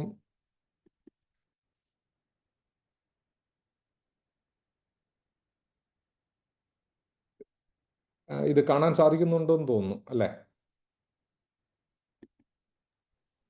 യെസ്, കാണാം. ഇതിനകത്ത് ഞാൻ ചുവന്ന മാർക്കിങ്ങിനകത്ത് കൊടുത്തിരിക്കുന്നതാണ് അതിനകത്തെ പാരാമീറ്റേഴ്സ്. ഇതിൽ നമുക്ക് 4-ാമത്തെ ചാപ്റ്റർ അതിൽ നമ്പർ 4 വളരെ കൃത്യമായിട്ട് പറഞ്ഞിട്ടുണ്ട്. മറ്റുള്ള മാനദണ്ഡങ്ങളെല്ലാം വളരെ പ്രധാനപ്പെട്ടതാണ്. അത് ഞാനൊന്ന് സൂചിപ്പിച്ചേക്കാം. നമ്മുടെ കോഴ്സിൻ്റെ ഡ്യൂറേഷൻ 54 മാസക്കാലമായിരിക്കണം. ഇന്റേൺഷിപ്സ് മിനിമം 12 മാസക്കാലം ഏത് യൂണിവേഴ്സിറ്റിയിലാണോ പഠിച്ചിട്ടുള്ള അതേ യൂണിവേഴ്സിറ്റിയിൽ തന്നെ പൂർത്തീകരിച്ചിട്ടുണ്ടായിരിക്കണം. മീഡിയം ഓഫ് ഇൻസ്ട്രക്ഷൻ ഇംഗ്ലീഷിലായിരിക്കണം. 4-ാമത്തെ മാനദണ്ഡമായി പറയുന്നത് ഷെഡ്യൂൾ 1-ൽ പറഞ്ഞിട്ടുള്ള സബ്ജക്റ്റുകൾ മാൻഡേറ്ററി ആയി ഫോളോ ചെയ്തിരിക്കണം. ഇത് വളരെ പ്രധാനപ്പെട്ട വസ്തുതയാണ്. ഇത് നമ്മൾ 90% യൂണിവേഴ്സിറ്റികൾ ഇത് ഫോളോ ചെയ്യുന്നില്ല. അടുത്തതായി നമുക്ക് വേണ്ട മാനദണ്ഡം നമുക്ക് നമ്മൾ ഏത് രാജ്യത്താണോ പഠിക്കുന്നത് ആ രാജ്യത്ത് പ്രാക്ടീസ് ചെയ്യാനുള്ള ലൈസൻസ് നമുക്ക് നേടിയിട്ടുണ്ടായിരിക്കണമെന്നുള്ളതാണ്. അതോടൊപ്പം പഠനശേഷം വന്നിട്ട് തിരികെ ഇന്ത്യയിൽ വന്ന് 12 മാസക്കാലത്തെ ഇന്റേൺഷിപ്പ് പൂർത്തീകരിച്ചതിന് ശേഷം നമുക്ക് ഇന്ത്യയിൽ പ്രാക്ടീസ് ചെയ്യാനായിട്ട് സാധിക്കും. ഇതാണ് നമുക്ക് വരുന്ന മാനദണ്ഡങ്ങൾ. ഇതിൽ ഏറ്റവും പ്രധാന വസ്തുത നമുക്ക് മാൻഡേറ്ററി ആയി ഷെഡ്യൂൾ 1-ൽ പറഞ്ഞിരിക്കുന്ന സബ്ജക്റ്റുകൾ പഠിക്കണമെന്നുള്ളതാണ്. അപ്പോൾ ഞാൻ ഈ ഷെഡ്യൂൾ 1 നമുക്കൊന്ന് പരിശോധിച്ചാൽ ഇതാണ് ഷെഡ്യൂൾ 1 എന്ന് പറയുന്നത്. ഈ ഷെഡ്യൂൾ 1-ൽ വളരെ കൃത്യമായിട്ട് പറയുന്ന ചില കാര്യങ്ങളുണ്ട്. നമുക്ക് ഇന്ത്യയിലെ MBBSന് തത്തുല്യമായി തിയറിയും പ്രാക്ടിക്കലും ക്ലിനിക്കൽ ട്രെയിനിങ്ങും equivalent to bachelors of medicine and bachelors of surgery, bachelor of medicine and bachelor of surgery ഇന്ത്യയിലെ നമ്മുടെ കോഴ്സിന് തത്തുല്യമായിട്ടുള്ള ട്രെയിനിങ് നമ്മൾ പൂർത്തീകരിച്ചിട്ടുണ്ടായിരിക്കണം. ഇതിനകത്തൊരു പ്രശ്നമുണ്ട്. കാരണം ഞാൻ നേരത്തെ പറഞ്ഞു, വളരെ വ്യക്തതയോടുകൂടി തന്നെയാണ് പറയുന്നത്. 90% യൂണിവേഴ്സിറ്റികളും ഈ പറഞ്ഞ സബ്ജക്റ്റുകൾ അത് താഴെ അതിനകത്ത് വളരെ കൃത്യമായി പറയുന്നുണ്ട്. നമുക്ക് ഇന്റേൺഷിപ്പ് സമയത്ത് ഏതൊക്കെ സബ്ജക്റ്റുകളാണ് പഠിക്കേണ്ടത്. അതിൽ community medicine, general medicine, psychiatry, paediatrics, general surgery, anaesthesia, obstetrics and gynecology, orthopedics, otorhinolaryngology, ophthalmology, dermatology, emergency and casualty service, labs service, and their subspecialties. ഇതിന് ഒരു പ്രധാനപ്പെട്ട ഒരു പ്രശ്നമുള്ളതെന്ന് വെച്ച് കഴിഞ്ഞാൽ ഒട്ടുമിക്ക വിദേശ യൂണിവേഴ്സിറ്റികളും ഈ കമ്മ്യൂണിറ്റി മെഡിസിൻ എന്ന് പറയുന്ന ഇത് ഫോളോ ചെയ്യുന്നതേയില്ല. 2021 മുതൽ ഇന്ത്യയിലെ medical curriculum national medical commission amend ചെയ്തപ്പോൾ അതിനകത്ത് വളരെ കൃത്യമായ ഒരു കാര്യം കൂടി പറയുന്നുണ്ട്. നമ്മുടെ കമ്മ്യൂണിറ്റി മെഡിസിൻ പഠനത്തോടൊപ്പം ഫാമിലി അഡോപ്ഷൻ പ്രോഗ്രാം കൂടി അതിനകത്ത് ഉൾപ്പെടുത്തേണ്ടതായിട്ടുണ്ട്. അതുകൂടാതെ ആറ്റിറ്റ്യൂഡ്, എത്തിക്സ് ആൻഡ് കമ്മ്യൂണിക്കേഷൻ അടുത്ത ഇതിനകത്തുള്ള സബ്ജക്റ്റാണ്. ഇത് നമ്മളെ പഠിപ്പിക്കുന്നില്ല. ഇത് കൂടാതെ പല യൂണിവേഴ്സിറ്റികളിലും ഫോറൻസിക് മെഡിസിൻ ഒരു സബ്ജക്റ്റേ അല്ല. അപ്പം നമുക്ക് ഇത്തരത്തിൽ ഈ കമ്മ്യൂണിറ്റി മെഡിസിനും ഫോറൻസിക് മെഡിസിനും നമുക്ക് കൃത്യമായി നമ്മൾ ഇന്ത്യയിൽ പറയുന്ന രീതിയിൽ തന്നെ പഠിപ്പിക്കണമെന്നാണ് പറഞ്ഞിരിക്കുന്നത്. അതായത് ഫസ്റ്റ് ഇയർ MBBS-ൽ ഒരു യൂണിവേഴ്സിറ്റി നമുക്ക് ഈ പറയുന്ന പൊതുവെ കുട്ടികൾ പോകുന്ന 90% യൂണിവേഴ്സിറ്റികളും ഫസ്റ്റ് ഇയർ MBBS പഠനത്തിൽ അനാട്ടമിയും ഫിസിയോളജിയും ബയോകെമിസ്ട്രിയും പഠിപ്പിക്കും. പക്ഷേ കമ്മ്യൂണിറ്റി മെഡിസിൻ അവിടെ പഠിപ്പിക്കുന്നുണ്ടാവില്ല. അല്ലെങ്കിൽ ആറ്റിറ്റ്യൂഡ്, എത്തിക്സ് ആൻഡ് കമ്മ്യൂണിക്കേഷൻ പഠിപ്പിക്കുന്നുണ്ടാവില്ല. ഫാമിലി അഡോപ്ഷൻ പ്രോഗ്രാംസ് ഉണ്ടാവില്ല. അപ്പം ഇത് കഴിഞ്ഞതിന് ശേഷം നമ്മൾ തിരികെ ഇന്ത്യയിലേക്ക് എത്തുമ്പോൾ എന്താ സംഭവിക്കുന്നതെന്ന് വെച്ച് കഴിഞ്ഞാൽ നമ്മുടെ ട്രാൻസ്ക്രിപ്റ്റ് എന്ന് പറയുന്ന ഒരു ഡീറ്റെയിൽസ് ഉണ്ട്. അതായത് നമ്മുടെ ഓരോ സബ്ജക്റ്റ് വൈസ് ആയിട്ട് അതിൽ എത്ര മണിക്കൂർ പഠിച്ചു, എന്തൊക്കെ കാര്യങ്ങളാണ് ചെയ്തിട്ടുള്ളതെന്നുള്ള ഡീറ്റെയിൽ ട്രാൻസ്ക്രിപ്റ്റ് ഉണ്ട്. ഇത് നമ്മൾ സ്റ്റേറ്റ് കൗൺസിലിൽ സബ്മിറ്റ് ചെയ്താൽ മാത്രമേ നമുക്ക് രജിസ്ട്രേഷൻ നൽകുകയുള്ളൂ. നമ്മുടെ പ്രത്യേകിച്ച് കേരള സ്റ്റേറ്റ് മെഡിക്കൽ കൗൺസിലും തമിഴ്നാട് സ്റ്റേറ്റ് മെഡിക്കൽ കൗൺസിലും മൈക്രോസ്കോപ്പ് ഉപയോഗിച്ച്, കാരണം എൻ്റെ ഇത്രയും വർഷത്തെ എക്സ്പീരിയൻസ് കൊണ്ട് ഞാൻ പറയുകയാണ്, വിദേശ MBBS വിദ്യാർത്ഥികൾ പ്രാക്ടീസ് ചെയ്യാനായിട്ട് അവിടെ ലൈസൻസിന് വേണ്ടി അപ്ലൈ ചെയ്യുമ്പോൾ അവർ മൈക്രോസ്കോപ്പ് ഉപയോഗിച്ചിട്ടാണ് ഓരോ കാര്യങ്ങളും അനലൈസ് ചെയ്യുന്നത്. നമ്മുടെ പാസ്പോർട്ടിൽ ഓരോ എൻട്രിയും ഏതൊക്കെ ഡേറ്റിലാണ് എൻട്രി ചെയ്തതെന്നുള്ള ഉൾപ്പെടെ ആ രാജ്യത്ത് എൻട്രി ചെയ്തതെന്നുള്ള ഉൾപ്പെടെയുള്ള കാര്യങ്ങൾ നമ്മൾ സബ്മിറ്റ് ചെയ്യണം. അപ്പം ഇത്ര കൂലങ്കഷമായി അവർ അനലൈസ് ചെയ്യുമ്പോൾ നമ്മൾ പഠിച്ചിട്ടുള്ള സബ്ജക്റ്റുകൾ ഇത് മുമ്പ് പോയിട്ടുള്ളവർക്ക് ബാധകമല്ല. 2021 നവംബർ 18 മുമ്പ് പോയിട്ടുള്ളവർക്ക് FMGL റെഗുലേഷൻ ബാധകമല്ല. അവർക്ക് സ്ക്രീനിങ് ടെസ്റ്റ് റെഗുലേഷൻ 2002 ആണ് ബാധകമായിട്ടുള്ളത്. അതുകൊണ്ട് ഇപ്പോഴൊക്കെ പോയിട്ട് പഠിച്ചിട്ട് വരുന്ന കുട്ടികൾക്ക് ഈ പ്രശ്നമേ ഉണ്ടാകില്ല. പക്ഷേ 2021 നവംബർ 18 ശേഷം വിദേശത്തേക്ക് പോയിട്ടുള്ള വിദ്യാർത്ഥികളെ സംബന്ധിച്ചിടത്തോളം ഈ പറഞ്ഞിട്ടുള്ള സബ്ജക്റ്റുകൾ അവരുടെ കരിക്കുലത്തിൻ്റെ ഭാഗമല്ല എന്നുണ്ടെങ്കിൽ ഇന്ത്യയിൽ രജിസ്ട്രേഷൻ കിട്ടാൻ വളരെ വളരെ പ്രയാസകരമായിരിക്കും. അതുകൊണ്ടാണ് ഞാൻ ഈ വെബിനാറിൻ്റെ ആദ്യഘട്ടത്തിൽ തന്നെ പറഞ്ഞത് 90% യൂണിവേഴ്സിറ്റികളും, കാരണം ഞാൻ എന്തുകൊണ്ട് അത് ആധികാരികമായി പറയുന്നു എന്ന് വെച്ച് കഴിഞ്ഞാൽ ഞങ്ങളുടെ ഒരു സംഘടന AFMEC എന്ന് പറയുന്ന അഖിലേന്ത്യാ സംഘടന മെഡിക്കൽ എഡ്യൂക്കേഷണൽ കൺസൾട്ടൻസിൻ്റെ ഉണ്ട്. അതിൻ്റെ നാഷണൽ വൈസ് പ്രസിഡന്റ് എന്നുള്ള നിലയിൽ ഞങ്ങൾ നടത്തുന്ന പല ചർച്ചകളിലും ഇതൊരു വലിയ ഫാക്റ്റാണ്. ഓരോ യൂണിവേഴ്സിറ്റിയുടെയും കരിക്കുലം വളരെ കൃത്യമായി ഞങ്ങൾ അനലൈസ് ചെയ്തതിൽ നിന്നുള്ള ആ ഒരു ഉറപ്പിൻ്റെ മുകളിലാണ് ഞാൻ ഇത്ര വ്യക്തമായി നിങ്ങളോട് ഇത് പറയുന്നത്. അപ്പം വളരെ ചുരുക്കം യൂണിവേഴ്സിറ്റികൾ മാത്രമേ നമുക്ക് ഈ പറയുന്ന നമ്മുടെ ഇന്ത്യൻ കരിക്കുലം ഫോളോ ചെയ്യുന്ന, exactly ditto Indian curriculum follow ചെയ്യുന്ന, ഫാമിലി അഡോപ്ഷൻ പ്രോഗ്രാം ഉൾപ്പെടെ ഫോളോ ചെയ്യുന്നതായിട്ടുള്ളൂ. അപ്പം നമുക്ക് ഇത്തരം യൂണിവേഴ്സിറ്റികൾ തിരഞ്ഞെടുക്കുമ്പോൾ വളരെ വളരെ ശ്രദ്ധിക്കേണ്ടതായിട്ടുണ്ട്. അപ്പം വിദേശ MBBS പഠനത്തിന് പോകുന്ന വിദ്യാർത്ഥികളെല്ലാവരും ഇത്തരത്തിലുള്ള നമുക്ക് എങ്ങനെ ക്ലിനിക്കൽ ട്രെയിനിങ്ങിൽ ഉണ്ടാകുന്ന ഡെഫിഷ്യൻസീസ് നമുക്ക് ഓവർകം ചെയ്യാൻ എന്നുള്ളത് പരിശോധിക്കേണ്ടതായിട്ടുണ്ട്. അതോടൊപ്പം തന്നെ നമ്മുടെ FMG എക്സാമിനേഷൻ കറൻ്റ്ലി 2002 മുതൽ നമുക്ക് വിദേശ MBBS പഠനം പൂർത്തിയാക്കി വരുന്ന വിദ്യാർത്ഥികൾക്ക് ഇന്ത്യയിൽ പ്രാക്ടീസ് ചെയ്യാനുള്ള ലൈസൻസിങ് പ്രക്രിയയുടെ ഭാഗമായി നമുക്ക് FMG examination, foreign medical graduate examination clear ചെയ്യേണ്ടതായിട്ടുണ്ട്. ഈ എക്സാമിനേഷൻ്റെ റിസൾട്ട് നമ്മളൊന്ന് പരിശോധിച്ച് കഴിഞ്ഞാൽ 20% മാത്രമാണ് പാസിംഗ് പെർസെൻറ്റേജ്. അപ്പം നമുക്ക് ഈ എക്സാമിനേഷൻ എങ്ങനെ പാസ്സാകാൻ പറ്റുമെന്നുള്ളത് നേരത്തെ തന്നെ അതിന് തയ്യാറെടുപ്പുകൾ നടത്തേണ്ടതായിട്ടുണ്ട്. അത് വളരെ എഫക്റ്റീവായിട്ട് എൻ്റെ വിദ്യാർത്ഥികളുടെ ഒരു ആവറേജ് പരിശോധിച്ചിട്ടുണ്ടെങ്കിൽ 72% വിദ്യാർത്ഥികൾ ആദ്യത്തെ 2 അറ്റംപ്റ്റിനകത്ത് FMG എക്സാമിനേഷൻ ക്ലിയർ ചെയ്യുന്നതായിട്ട് നമുക്ക് കാണാൻ സാധിക്കും. അപ്പോൾ അതിനൊക്കെ കൃത്യമായ പദ്ധതികൾ നമുക്ക് വേണ്ടതായിട്ടുണ്ട്. അപ്പോൾ ഇത്തരത്തിൽ നമുക്ക് പല വസ്തുതകളും വിദേശ MBBS പഠനത്തിനകത്ത് ഒരു കൺസൾട്ടൻ്റ് നിങ്ങളോട് പറയാത്ത വസ്തുതകൾ നിങ്ങൾ മനസ്സിലാക്കേണ്ടതായിട്ടുണ്ട്. അപ്പോൾ ഇതാണ് നമുക്ക് എപ്പോഴും വിദേശ MBBS പഠനത്തിന് പോകുന്നതിന് മുമ്പ് തന്നെ കുട്ടികളും പേരൻസും കൃത്യമായി തന്നെ ഇതിൻ്റെ എല്ലാ വസ്തുതകളും മനസ്സിലാക്കണമെന്ന് ഞാൻ ഈ സെമിനാറിൻ്റെ ആദ്യ ഘട്ടത്തിൽ തന്നെ പറഞ്ഞതിൻ്റെ കാരണം പലപ്പോഴും നമ്മളിതൊന്നും ശ്രദ്ധിക്കാറില്ല. അങ്ങനെ ശ്രദ്ധിച്ചിട്ടില്ല എന്നുണ്ടെങ്കിലുള്ള കുഴപ്പം, നമ്മൾ 6 വർഷം കഴിഞ്ഞിട്ട് പഠിച്ചിട്ട് വന്നു കഴിഞ്ഞിട്ട് ഇത് കറക്റ്റ് ചെയ്യാൻ പറ്റില്ല. അപ്പോഴത്തേക്ക് നമ്മൾ ലക്ഷക്കണക്കിന് രൂപ ചെലവഴിച്ച് നമ്മുടെ കുട്ടിയുടെ ജീവിതത്തിൻ്റെ 6 വർഷക്കാലം ഇത് ചെറിയ കോഴ്സല്ല. നമുക്കൊരു 2 വർഷമോ 3 വർഷമോ പഠിക്കാൻ പോകുന്ന കോഴ്സാണെന്നുണ്ടെങ്കിൽ നമുക്ക് അത് കഴിഞ്ഞിട്ട് വേറെ ഏതെങ്കിലും കോഴ്സിന് പോകാൻ പറ്റും. പക്ഷേ ഇത് 6 വർഷക്കാലം നീണ്ടു നിൽക്കുന്ന കോഴ്സാണ്. അപ്പം നമുക്ക് അത്തരത്തിൽ കോഴ്സുകൾ തിരഞ്ഞെടുക്കുമ്പോഴും യൂണിവേഴ്സിറ്റി തിരഞ്ഞെടുക്കുമ്പോഴും എല്ലാം വളരെ വളരെ കൃത്യതയോടുകൂടി ഇത്തരത്തിലുള്ള വസ്തുതകളെല്ലാം ഫുൾഫിൽ ചെയ്യുന്ന തരത്തിൽ തന്നെ ആയിരിക്കണമെന്നുള്ളതാണ് കൃത്യമായിട്ട് എനിക്ക് ഓരോ പേരൻസിനോടും വിദ്യാർത്ഥികളോടും പറയാനുള്ളത്. അപ്പം ഇതിൽ നമുക്ക് ഏതെങ്കിലും കുട്ടികൾക്ക് ഇൻഡിവിജ്വലി ഇത്തരത്തിലുള്ള വസ്തുതകൾ അറിയണമെന്നുണ്ടെങ്കിൽ, കൗൺസിലിങ്ങിൽ പങ്കെടുക്കണമെന്നുണ്ടെങ്കിൽ ഞങ്ങളുടെ ഓഫീസുമായി ബന്ധപ്പെടുക. അതോടൊപ്പം തന്നെ അല്ലെങ്കിൽ എൻ്റെ നമ്പറിൽ വിളിക്കുക. എൻ്റെ നമ്പർ 9387944455 എന്നുള്ള നമ്പറാണ്. ഇൻഡിവിജ്വലി നമ്മൾ ഇതിൽ ഏതൊക്കെ യൂണിവേഴ്സിറ്റികളാണ് നമുക്ക് ഇത്തരത്തിൽ ആ യൂണിവേഴ്സിറ്റികളുടെ കരിക്കുലം ഉൾപ്പെടെ തന്ന് ആണ് നമ്മൾ വിദ്യാർത്ഥികളെ വിദേശത്തേക്ക് പോകുന്നതിന് മുമ്പ് തന്നെ. കാരണം ഈ ഷെഡ്യൂൾ 1 വളരെ പ്രധാനപ്പെട്ടതാണ്. ഒരു കൺസൾട്ടൻറ്റ് നിങ്ങളുടെ അടുത്ത് പറയില്ല ഷെഡ്യൂൾ 1ൻ്റെ പ്രാധാന്യത്തെക്കുറിച്ച്. ഇത് ഫുൾഫിൽ ചെയ്തിട്ടില്ല എന്നുണ്ടെങ്കിൽ നമുക്കൊരിക്കലും തിരിച്ച് ഇന്ത്യയിൽ വന്ന് പ്രാക്ടീസ് ചെയ്യാനും പറ്റില്ല. കാരണം FMGL റെഗുലേഷൻ അതാണ് പറയുന്നത്. അപ്പോൾ ഇത്തരത്തിൽ ഇൻഡിവിജ്വലായി കൗൺസിലിങ്ങിൽ പങ്കെടുക്കാൻ താല്പര്യമുള്ള കുട്ടികൾക്ക് എൻ്റെ നമ്പറിലോ ഓഫീസിലെ നമ്പറിലോ വിളിക്കാവുന്നതാണ്. ഇതൊരു 1.5 മുതൽ 2 മണിക്കൂർ വരെ നീണ്ടു നിൽക്കുന്ന സെഷനുമാണ്. അത് ഇൻഡിവിജ്വലി മാത്രമേ കുട്ടികൾക്ക് നൽകാറുള്ളൂ. കാരണം ഓരോ കുട്ടിയുടെയും കൃത്യമായ വിഷനോടുകൂടി മാത്രമേ വിദേശത്തേക്ക് MBBSന് വേണ്ടി കുട്ടികൾ പോകാവൂ.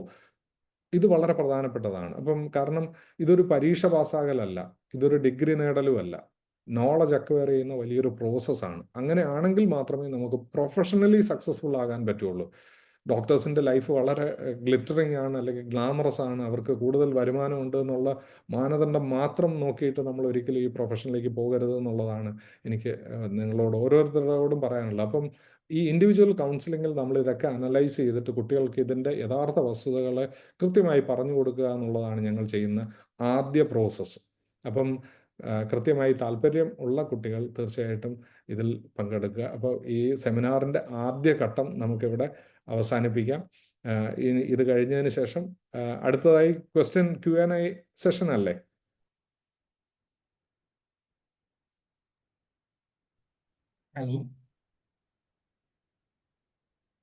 മിസ്റ്റർ അനിൽ, നമുക്ക് അടുത്ത Q&A സെഷനിലേക്ക് പോയിക്കൂടെ?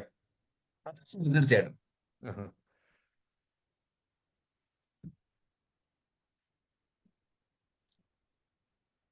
പാർട്ടിസിപ്പന്റ് ശ്രദ്ധയ്ക്ക്, നിങ്ങൾക്ക് ക്വസ്റ്റ്യൻസ് ചോദിക്കാൻ വേണ്ടിയുള്ള ഒരു അവസരമാണ് നമ്മളിവിടെ ഒരുക്കിയിട്ടുള്ളത്. നിങ്ങളത് മാക്സിമം യൂട്ടിലൈസ് ചെയ്യുക.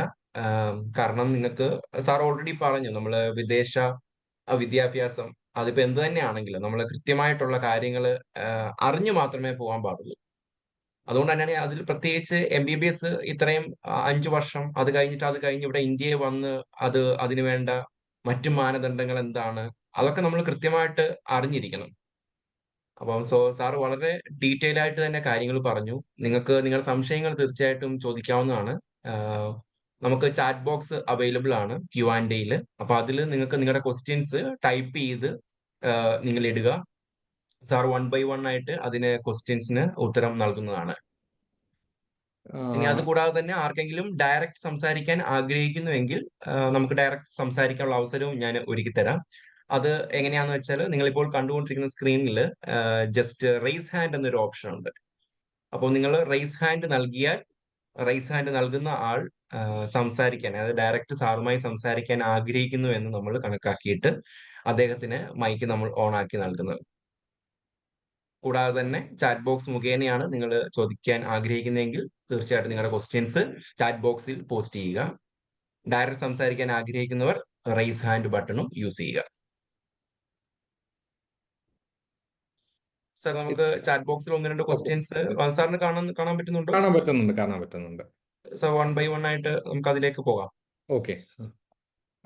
ഇതിൽ സ്കോളർഷിപ്പ് അവൈലബിൾ ആയിട്ടുള്ള കൺട്രീസ് ഏതൊക്കെയാണെന്നുള്ളതാണ് ഒരു ചോദ്യം. ഇപ്പം തീർച്ചയായിട്ടും ഒട്ടനവധി രാജ്യങ്ങൾ സ്കോളർഷിപ്പ് കൊടുക്കുന്നുണ്ട്. പക്ഷെ പല സ്കോളർഷിപ്പ് കൊടുക്കുന്ന രാജ്യങ്ങളിൽ പഠിച്ചിട്ടുണ്ടെങ്കിലും നമുക്ക് ഈ FMGL റെഗുലേഷൻ അത്തരം രാജ്യങ്ങളിൽ പലത്, ഇപ്പോൾ ഉദാഹരണത്തിന് China FMGL regulation almost fulfil ചെയ്യുന്നുണ്ട്. കമ്മ്യൂണിറ്റി മെഡിസിൻ അവിടെ പഠിപ്പിക്കുന്നുണ്ട്. പക്ഷേ പ്രശ്നം എന്താണെന്ന് വെച്ച് കഴിഞ്ഞാൽ അവർക്ക് നമുക്ക് പഠനത്തിന് ശേഷം നമുക്ക് FMGL റെഗുലേഷനിൽ പറയുന്ന ലൈസൻസ് നേടേണ്ടതായിട്ടുണ്ട്. ആ ലൈസൻസ് പ്രക്രിയയ്ക്ക് അവിടുത്തെ പ്രോസസ്സ് എന്ന് പറയുന്ന NMLE എന്ന് പറയുന്ന നാഷണൽ മെഡിക്കൽ ലൈസൻസിങ് എക്സാമിനേഷൻ എന്ന് പറയുന്ന എക്സാമിനേഷൻ ക്ലിയർ ചെയ്യേണ്ടതായിട്ടുണ്ട്. പക്ഷേ അൺഫോർച്ചുനേറ്റ്ലി നിലവിൽ ആ FMGL എക്സാമിനേഷൻ ചൈനീസ് ലാംഗ്വേജിലാണെന്നുള്ളതാണ് ഏറ്റവും സങ്കടകരമായ വസ്തുത. അത് പ്രയാസകരമല്ല, കാരണം നമ്മൾ 6 വർഷക്കാലത്തോളം ചൈനയിൽ നിന്ന് പഠിക്കുന്ന വിദ്യാർത്ഥി ആയതുകൊണ്ട് ചൈനീസ് ലാംഗ്വേജ് നന്നായി പഠിക്കാൻ പരിശ്രമിച്ചിട്ടുണ്ടെങ്കിൽ ഈ ഒരു എക്സാമിനേഷൻ പാസ്സാകാൻ പല യൂണിവേഴ്സിറ്റികളിലും വളരെ മികച്ച സ്കോളർഷിപ്പ് ചൈനയിൽ കൊടുക്കുന്നുണ്ട്.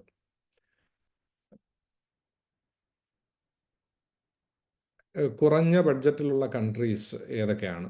കുറഞ്ഞ FMGL റെഗുലേഷൻ പാലിക്കുന്ന കുറഞ്ഞ ചെലവിലുള്ള കൺട്രീസും അവൈലബിൾ ആണ്. അപ്പോൾ അത് ഇതിനെ കൂടുതൽ കൺട്രി വൈസ് ഞാൻ യൂണിവേഴ്സിറ്റി വൈസ് ഒരു യൂണിവേഴ്സിറ്റിയെയും കുറിച്ചും പറയാൻ ഈ സെമിനാറിൽ ഞാൻ ആഗ്രഹിക്കുന്നില്ല. അത്തരത്തിലുള്ള കാര്യങ്ങൾ നിങ്ങൾ നേരിട്ട് വിളിക്കുക, ഞാൻ വളരെ കൃത്യമായി വിശദമായി പറഞ്ഞു തരുന്നതായിരിക്കും. അപ്പോൾ ഏതെങ്കിലും ഒരു കൺട്രി നല്ലതാണോ ഏതെങ്കിലും ഒരു കൺട്രി മോശമാണോ എന്ന് പറയുന്ന തരത്തിൽ ഞാൻ പറയില്ല. കാരണം നിങ്ങൾക്ക് തന്നെ മനസ്സിലാക്കാവുന്ന വസ്തുതയാണ് FMGL റെഗുലേഷൻ എന്താണ്, അത് എങ്ങനെയാണ് നമ്മുടെ ഭാവിയെ ബാധിക്കാൻ സാധ്യതയുള്ളത്. അപ്പോൾ അത് നിങ്ങൾക്ക് ഏതെങ്കിലും ഒരു രാജ്യത്ത് ഒരു കൺസൾട്ടൻറ്റ് പറയുന്നുണ്ടെങ്കിൽ ആദ്യം ചെയ്യേണ്ടത് ആ യൂണിവേഴ്സിറ്റിയുടെ സിലബസ് നമ്മൾ ആദ്യം വാങ്ങിക്കുക.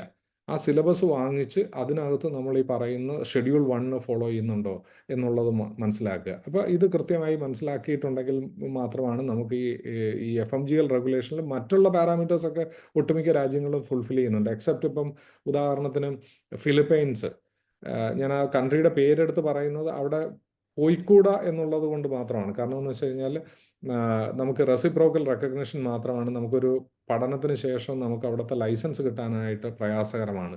അതുകൊണ്ട് നമുക്കവിടെ പോകുന്നതിന് ബുദ്ധിമുട്ടുണ്ടാകും ലൈസൻസ് കിട്ടാൻ. അല്ലാതെ മറ്റ് പല രാജ്യങ്ങളും FMGL റെഗുലേഷനകത്ത് ഒട്ടുമിക്ക പാരാമീറ്റേഴ്സും ഫോളോ ചെയ്യുന്നുണ്ട്. പക്ഷേ ഷെഡ്യൂൾ 1 ഫോളോ ചെയ്യുന്ന യൂണിവേഴ്സിറ്റികളും രാജ്യങ്ങളും വളരെ കുറവാണ്.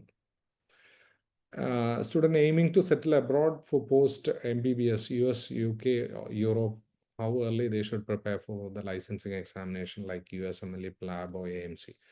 ഞാൻ നേരത്തെ പറഞ്ഞതുപോലെ USMLE ആണെന്നുണ്ടെങ്കിൽ വളരെ മുൻകൂട്ടി തന്നെ പ്രിപ്പറേഷൻസ് ആരംഭിക്കേണ്ടതാണ്. പ്ലാബും AMC ആണെങ്കിൽ ഏത് ലൈസൻസിങ് എക്സാമിനേഷൻ ആണെന്നുണ്ടെങ്കിലും മുൻകൂട്ടി തന്നെ പ്രിപ്പയർ ചെയ്യുന്ന, അത് പഠനത്തോടൊപ്പം തന്നെ സബ്ജക്റ്റുകൾ പഠിക്കുന്ന സമയത്ത് തന്നെ നമ്മൾ പ്രിപ്പയർ ചെയ്തിട്ടുണ്ടെന്നുണ്ടെങ്കിൽ തീർച്ചയായിട്ടും നമുക്ക് കൃത്യമായിട്ടുള്ള ഈ ഇത്തരത്തിലുള്ള ലൈസൻസിങ് എക്സാമിനേഷനുകൾ ക്രാക്ക് ചെയ്യാനായിട്ട് സാധിക്കുന്നുണ്ട്. How do credit hours clinical exposure and internship structure of foreign MBBS programme align with? ഞാൻ അത് തന്നെയാണ് വളരെ കൃത്യമായിട്ട് പറഞ്ഞിട്ടുള്ളത്. പല യൂണിവേഴ്സിറ്റികളും ഇത് ഫോളോ ചെയ്യുന്നില്ല. അത് വളരെ വളരെ പ്രധാനപ്പെട്ടതാണ്. കാരണം ആ ഷെഡ്യൂൾ 1 പറയുന്ന തരത്തിലുള്ള സിലബസ് നമ്മൾ ഫോളോ ചെയ്തിട്ടില്ല എന്നുണ്ടെങ്കിൽ 90% യൂണിവേഴ്സിറ്റികൾ, ഉറപ്പിച്ച് ഞാൻ പറയാം 90% യൂണിവേഴ്സിറ്റികൾ ഇത് ഫോളോ ചെയ്യുന്നില്ല. What time can we contact you? നമുക്ക് വർക്കിംഗ് അവേഴ്സിൽ ഏത് സമയത്ത് വേണമെങ്കിലും വിളിക്കാം. ഈവൻ നാളെ ഞാൻ അവൈലബിൾ ആണ്. മോർണിംഗ് അവേഴ്സിൽ എപ്പോഴും വേണമെങ്കിലും വിളിക്കാം. Is it possible to work on the same country from where I graduated without parallel country registration? നമുക്ക് പ്രധാനപ്പെട്ട വസ്തുത, ഈ കുട്ടികൾ പോകുന്ന പല രാജ്യങ്ങളിലും അവിടെ ഡോക്ടേഴ്സിൻ്റെ ഷോർട്ടേജ് ഇല്ല എന്നുള്ളതാണ് ഏറ്റവും പ്രധാനപ്പെട്ട വസ്തുത.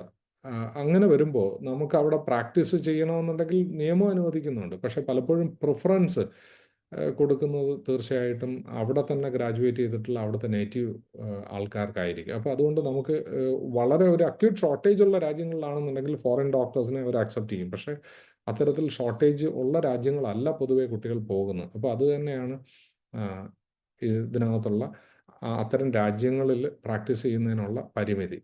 അവസരം ഉണ്ടെന്നുണ്ടെങ്കിൽ നമുക്ക് വർക്ക് ചെയ്യുന്നതിന് തടസ്സമില്ല. ഇപ്പോൾ ചില രാജ്യങ്ങളിൽ ചില കുട്ടികൾക്ക്, വളരെ നാമമാത്രമായ കുട്ടികൾക്ക് അവസരം കിട്ടാറുണ്ട്. അങ്ങനെ കിട്ടുകയാണെന്നുണ്ടെങ്കിൽ നമുക്ക് അവിടെ പ്രാക്ടീസ് ചെയ്യുന്നതിന് തടസ്സവും ഉണ്ടാവില്ല. കാരണം ഈ ഇത്തരത്തിൽ കുട്ടികൾ പോകുന്ന പല രാജ്യങ്ങളിലും ലൈസൻസ് നൽകുന്നുണ്ട്.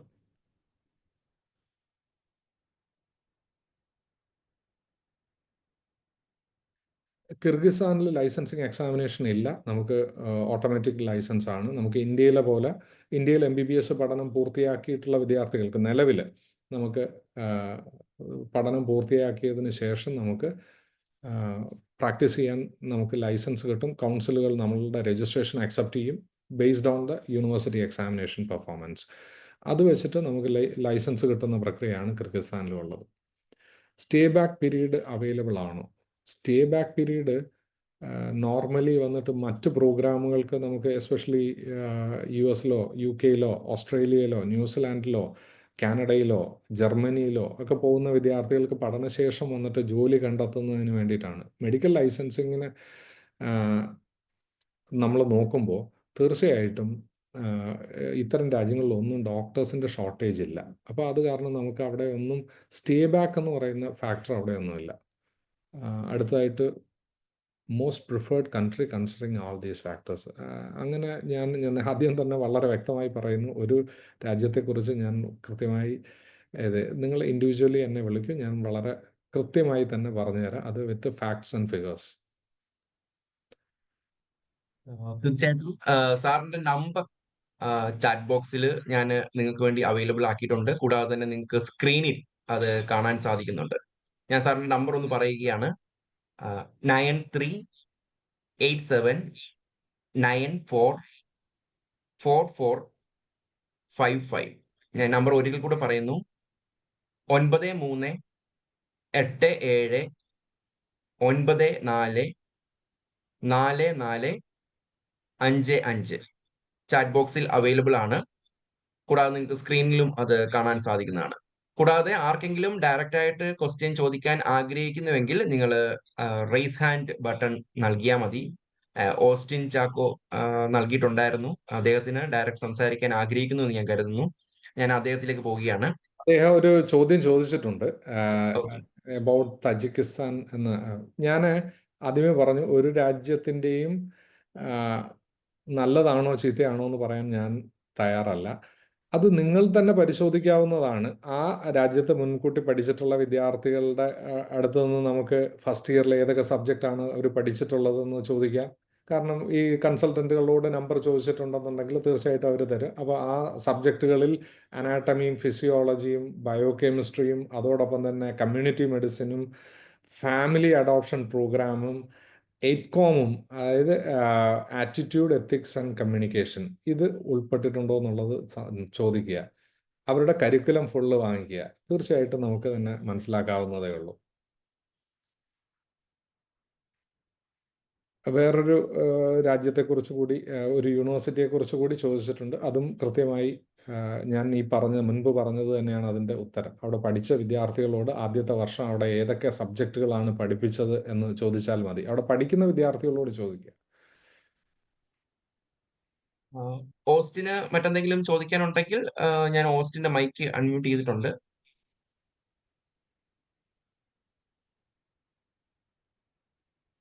ഞാൻ ആസ്ക് ടു അൺമ്യൂട്ട് എന്ന് കൊടുക്കുമ്പോൾ ഓക്കെ, ഓസ്റ്റിൻ സംസാരിച്ചോളൂ.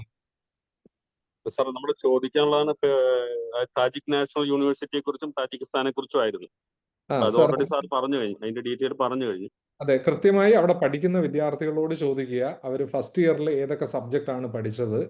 അതിൽ ഈ പറഞ്ഞ കമ്മ്യൂണിറ്റി മെഡിസിനും ഫാമിലി അഡോപ്ഷൻ പ്രോഗ്രാമും എഡ്കോമും ഉണ്ടോ എന്നുള്ളത്. അപ്പം ആദ്യത്തെ വർഷത്തിൽ തന്നെ നമുക്ക് തിരിച്ചറിയാം ഈ പറയുന്ന ഷെഡ്യൂൾ 1 ഫുൾഫിൽ ചെയ്യുന്നുണ്ടോ എന്നുള്ള വസ്തുത. പക്ഷെ അവരൊരു ഏജൻസി ആകുമ്പോൾ അവര് കുറെ കൂടെ ഏജൻസി അല്ല, ഏജൻസിയുടെ അടുത്ത് ചോദിക്കണമെന്നല്ല ഞാൻ പറഞ്ഞത്, അവിടെ പഠിക്കുന്ന വിദ്യാർത്ഥികളോട് ചോദിക്കാനാണ് പറഞ്ഞത്. ഏജൻസികൾ പലപ്പോഴും ഏജൻസി കറക്റ്റ് ഒരു ആൻസർ കിട്ടാൻ സാധ്യതയില്ല, ഒരിക്കലും തരില്ല.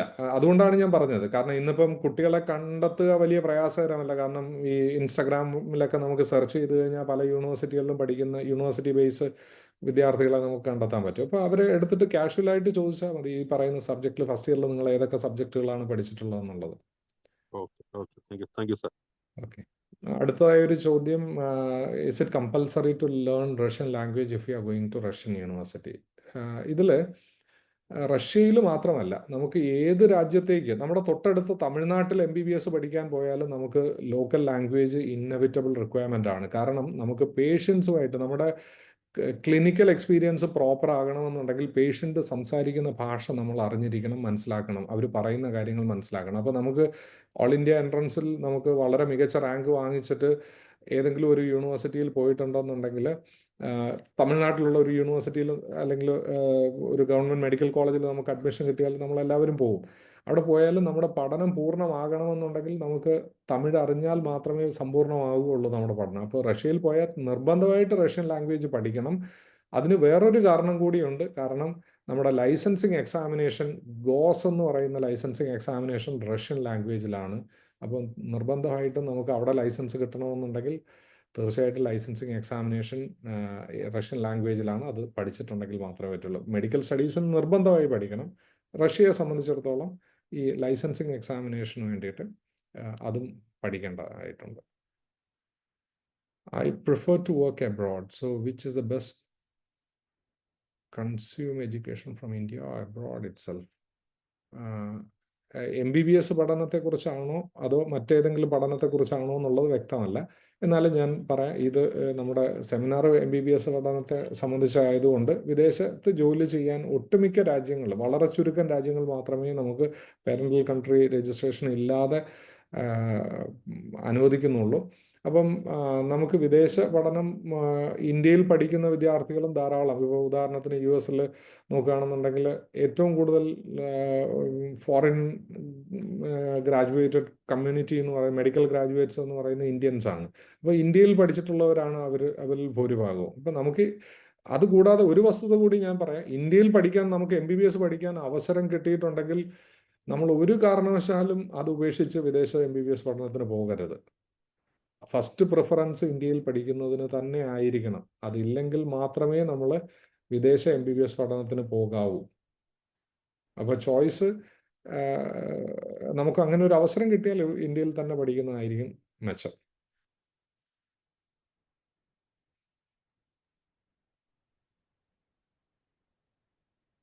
മറ്റെന്തെങ്കിലും സംശയം ചോദിക്കാൻ ആഗ്രഹിക്കുന്നുവെങ്കിൽ നമുക്ക് 1-2 ക്വസ്റ്റ്യൻസിലൂടെ പോകാൻ സാധിക്കും. നമുക്ക് വെബിനാർ വൈൻഡപ്പ് ചെയ്യേണ്ടതായിട്ടും ഉണ്ട്. ബട്ട് സ്റ്റിൽ വേറെ ആർക്കെങ്കിലും സംശയം ചോദിക്കാൻ ആഗ്രഹിക്കുന്നുവെങ്കിൽ നിങ്ങൾക്ക് ചാറ്റ് ബോക്സ് മുഖേനയോ അല്ലെങ്കിൽ നിങ്ങൾക്ക് റൈസ് ഹാൻഡ് നൽകിയോ ക്വസ്റ്റ്യൻ ചോദിക്കാവുന്നതാണ്. നീറ്റ് മസ്റ്റ് ആണോ? തീർച്ചയായിട്ടും നിർബന്ധമായി നമുക്ക് നീറ്റ് ക്വാളിഫൈഡ് ആണെങ്കിൽ മാത്രമേ വിദേശ MBBS പഠനത്തിന് പോകാവൂ. അതിൻ്റെ കാരണം 2018 നമ്മുടെ graduate medical education regulation amend ചെയ്തിട്ട് നീറ്റ് മാൻഡേറ്ററി പ്രീ റിക്വസിറ്റ് ആയിട്ട് കൊണ്ടുവന്നിട്ടുണ്ട് വിദേശ MBBS പഠനത്തിന് ഉൾപ്പെടെ. അത് 2010 അതിൽ ഡൽഹി ഹൈക്കോടതിയുടെ ഒരു വിധി വന്നതിൻ്റെ അടിസ്ഥാനത്തിൽ 2019 ജൂൺ 5 വരെ നീറ്റ് ഇല്ലാതെ പോകാൻ സാധിക്കുമായിരുന്നു. പക്ഷേ അതിനുശേഷം, അതായത് 2019 ജൂൺ 5 ശേഷം, ആ കോർട്ട് ഓർഡർ വന്നതിന് ശേഷം 2019 ജൂൺ 5 വരെ നീറ്റ് ഇല്ലാതെ വിദേശത്ത് പോകാനായിട്ട് ഡൽഹി ഹൈക്കോടതി അനുവദിച്ചിട്ടുണ്ടായിരുന്നു. അതിൻ്റെ അടിസ്ഥാനത്തിൽ ഇപ്പോൾ പോകുന്ന വിദ്യാർത്ഥികൾ എല്ലാവരും നീറ്റ് ക്വാളിഫൈഡ് ആണെങ്കിൽ മാത്രമേ വിദേശത്തേക്ക് പോകാവൂ. അൺലെസ് നമുക്ക് തിരികെ ഇന്ത്യയിൽ വന്ന് പ്രാക്ടീസ് ചെയ്യാൻ നമ്മളെ അനുവദിക്കില്ല.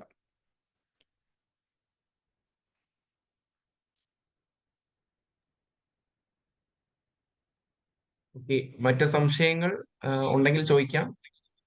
ക്വാളിഫൈഡ്, ഒരു സംശയം കൂടി വന്നിട്ടുണ്ട്. നമുക്ക് ക്വാളിഫൈഡ് ആകുക എന്നുള്ളത് മാത്രമാണ് ഇതിനകത്ത് റിക്വയർമെൻറ്റ്. നമുക്ക് സ്കോറോ നീറ്റിൻ്റെ മാർക്ക്, അത് OBC ആണെന്നുണ്ടെങ്കിൽ കുറച്ചുകൂടെ ഒരു 40% സ്കോർ മതി. ജനറൽ കാറ്റഗറി ആണെന്നുണ്ടെങ്കിൽ 50% സ്കോറാണ് നമുക്ക് വേണ്ട minimum requirement.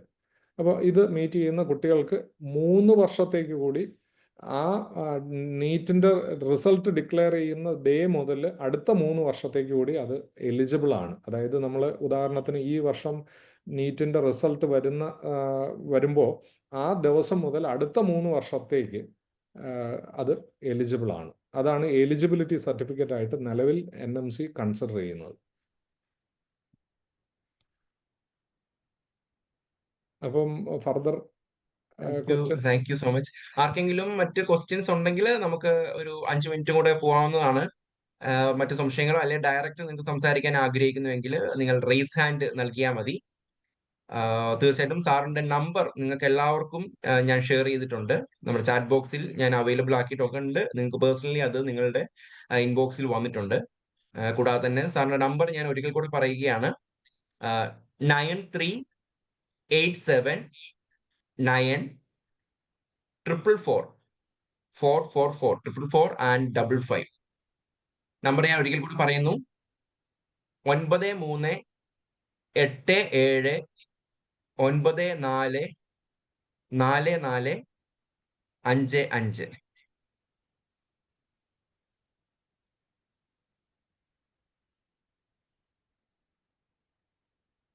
Reeja Francis.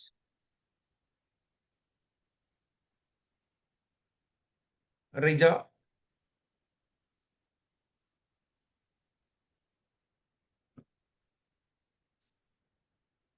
Raise hand വന്നിട്ടുണ്ടായിരുന്നു. റിജ സംശയം ചോദിക്കാൻ ആഗ്രഹിക്കുന്നുവെങ്കിൽ ഡയറക്റ്റ്ലി സംസാരിക്കാവുന്നതാണ്. വിദേശ MBBS പ്രോഗ്രാം 5+1 ഇയർ അല്ലേ? ചില ഏജൻസീസ് പറയുന്നുണ്ട് 5+1 അല്ല, 5+1 കൂടാതെ ഒരു വർഷം ഇന്റേൺഷിപ്പ് കൂടി ചെയ്യണം, അങ്ങനെ 7 years എടുക്കുന്നു പറയുന്നുണ്ട്. അതെ, നമുക്ക് നമ്മുടെ FMGL റെഗുലേഷനകത്ത് വളരെ കൃത്യമായി പറഞ്ഞിട്ടുണ്ട്. നമ്മുടെ പഠനം കോഴ്സിന്റെ ഡ്യൂറേഷൻ 54 മാസക്കാലം, അതായത് 4.5 വർഷക്കാലം ആയിരിക്കണം മിനിമം. പക്ഷെ ചില രാജ്യങ്ങളിൽ CIS കൺട്രികളിൽ പലതിൻ്റെയും കോഴ്സ് എന്ന് പറയുന്നത് ഇന്റേൺഷിപ്പ് കൂടി ചേർന്നിട്ടുള്ള അല്ലെങ്കിൽ ക്ലിനിക്കൽ റൊട്ടേഷൻസ് കൂടി ചേർന്നിട്ടുള്ളതാണ്. അതായത് പല രാജ്യങ്ങളിലും 6 വർഷക്കാലമാണ്. അത് ഒന്നായി തന്നെ കിടക്കുന്നത് കൊണ്ട് അത്തരം രാജ്യങ്ങളിൽ പഠിക്കാൻ പോകുന്ന വിദ്യാർത്ഥികൾ നമുക്ക് പഠനം കഴിഞ്ഞതിന് ശേഷം 1 വർഷം ഇൻഡിപെൻഡന്റ് ആയിട്ട് 12 മാസക്കാലം സെപ്പറേറ്റ് ഇന്റേൺഷിപ്പ് ചെയ്തേ പറ്റുള്ളൂ. അത്തരം രാജ്യങ്ങളിൽ അതേ കൺട്രിയിൽ തന്നെ ചെയ്യണം അല്ലേ?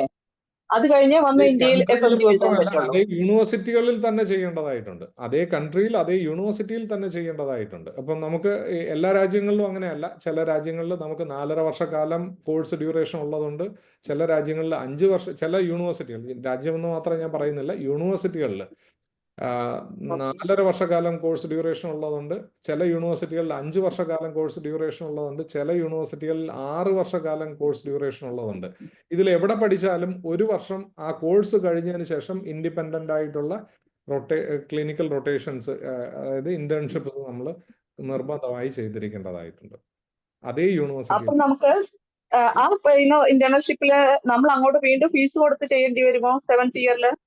അത് അതാത് യൂണിവേഴ്സിറ്റികളിലാണ് ഡിസൈഡ് ചെയ്യുന്നത്. ചില സ്ഥലങ്ങളിൽ ഫീസ് ഉണ്ടാവില്ല, ചില സ്ഥലങ്ങളിൽ ഫീസ് ഉണ്ടാവും.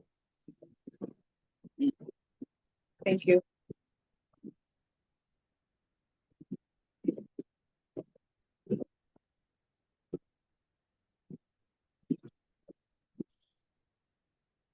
പിന്നെ ഓസ്റ്റിനിലേക്ക് ഒന്നുകൂടെ പോവുകയാണ്. ഓസ്റ്റിന് ഒന്നും കൂടെ സംസാരിക്കണം എന്ന് റിക്വസ്റ്റ് നൽകിയിട്ടുണ്ട്. ഹലോ സാർ, നമുക്ക് നമ്മുടെ യൂണിവേഴ്സിറ്റി തിരഞ്ഞെടുക്കുമ്പോൾ വിത്ത് ഹോസ്പിറ്റലും വിതൗട്ട് ഹോസ്പിറ്റലും ഉണ്ടത്. പല യൂണിവേഴ്സിറ്റികളും പുറത്തുള്ള ഹോസ്പിറ്റലാണ് ഇവർക്ക് ക്ലിനിക്കൽ ഇത് കൊടുക്കണം എന്ന് പറഞ്ഞു. അപ്പൊ അതിനെ കുറിച്ച് എന്താണ് നമുക്കറിയാം? പലപ്പോഴും ഇത്തരത്തിൽ വെളിയിലുള്ള ഹോസ്പിറ്റലുകളിൽ ക്ലിനിക്കൽ സൗകര്യങ്ങൾ ഏർപ്പെടുത്തുമ്പോഴും നമുക്ക് കിട്ടുന്ന സർട്ടിഫിക്കറ്റിൽ യൂണിവേഴ്സിറ്റി തന്നെയാണ് സർട്ടിഫിക്കറ്റ് നൽകുന്നതെന്നുണ്ടെങ്കിൽ തീർച്ചയായിട്ടും ബുദ്ധിമുട്ടുണ്ടാവില്ല. Okay sir.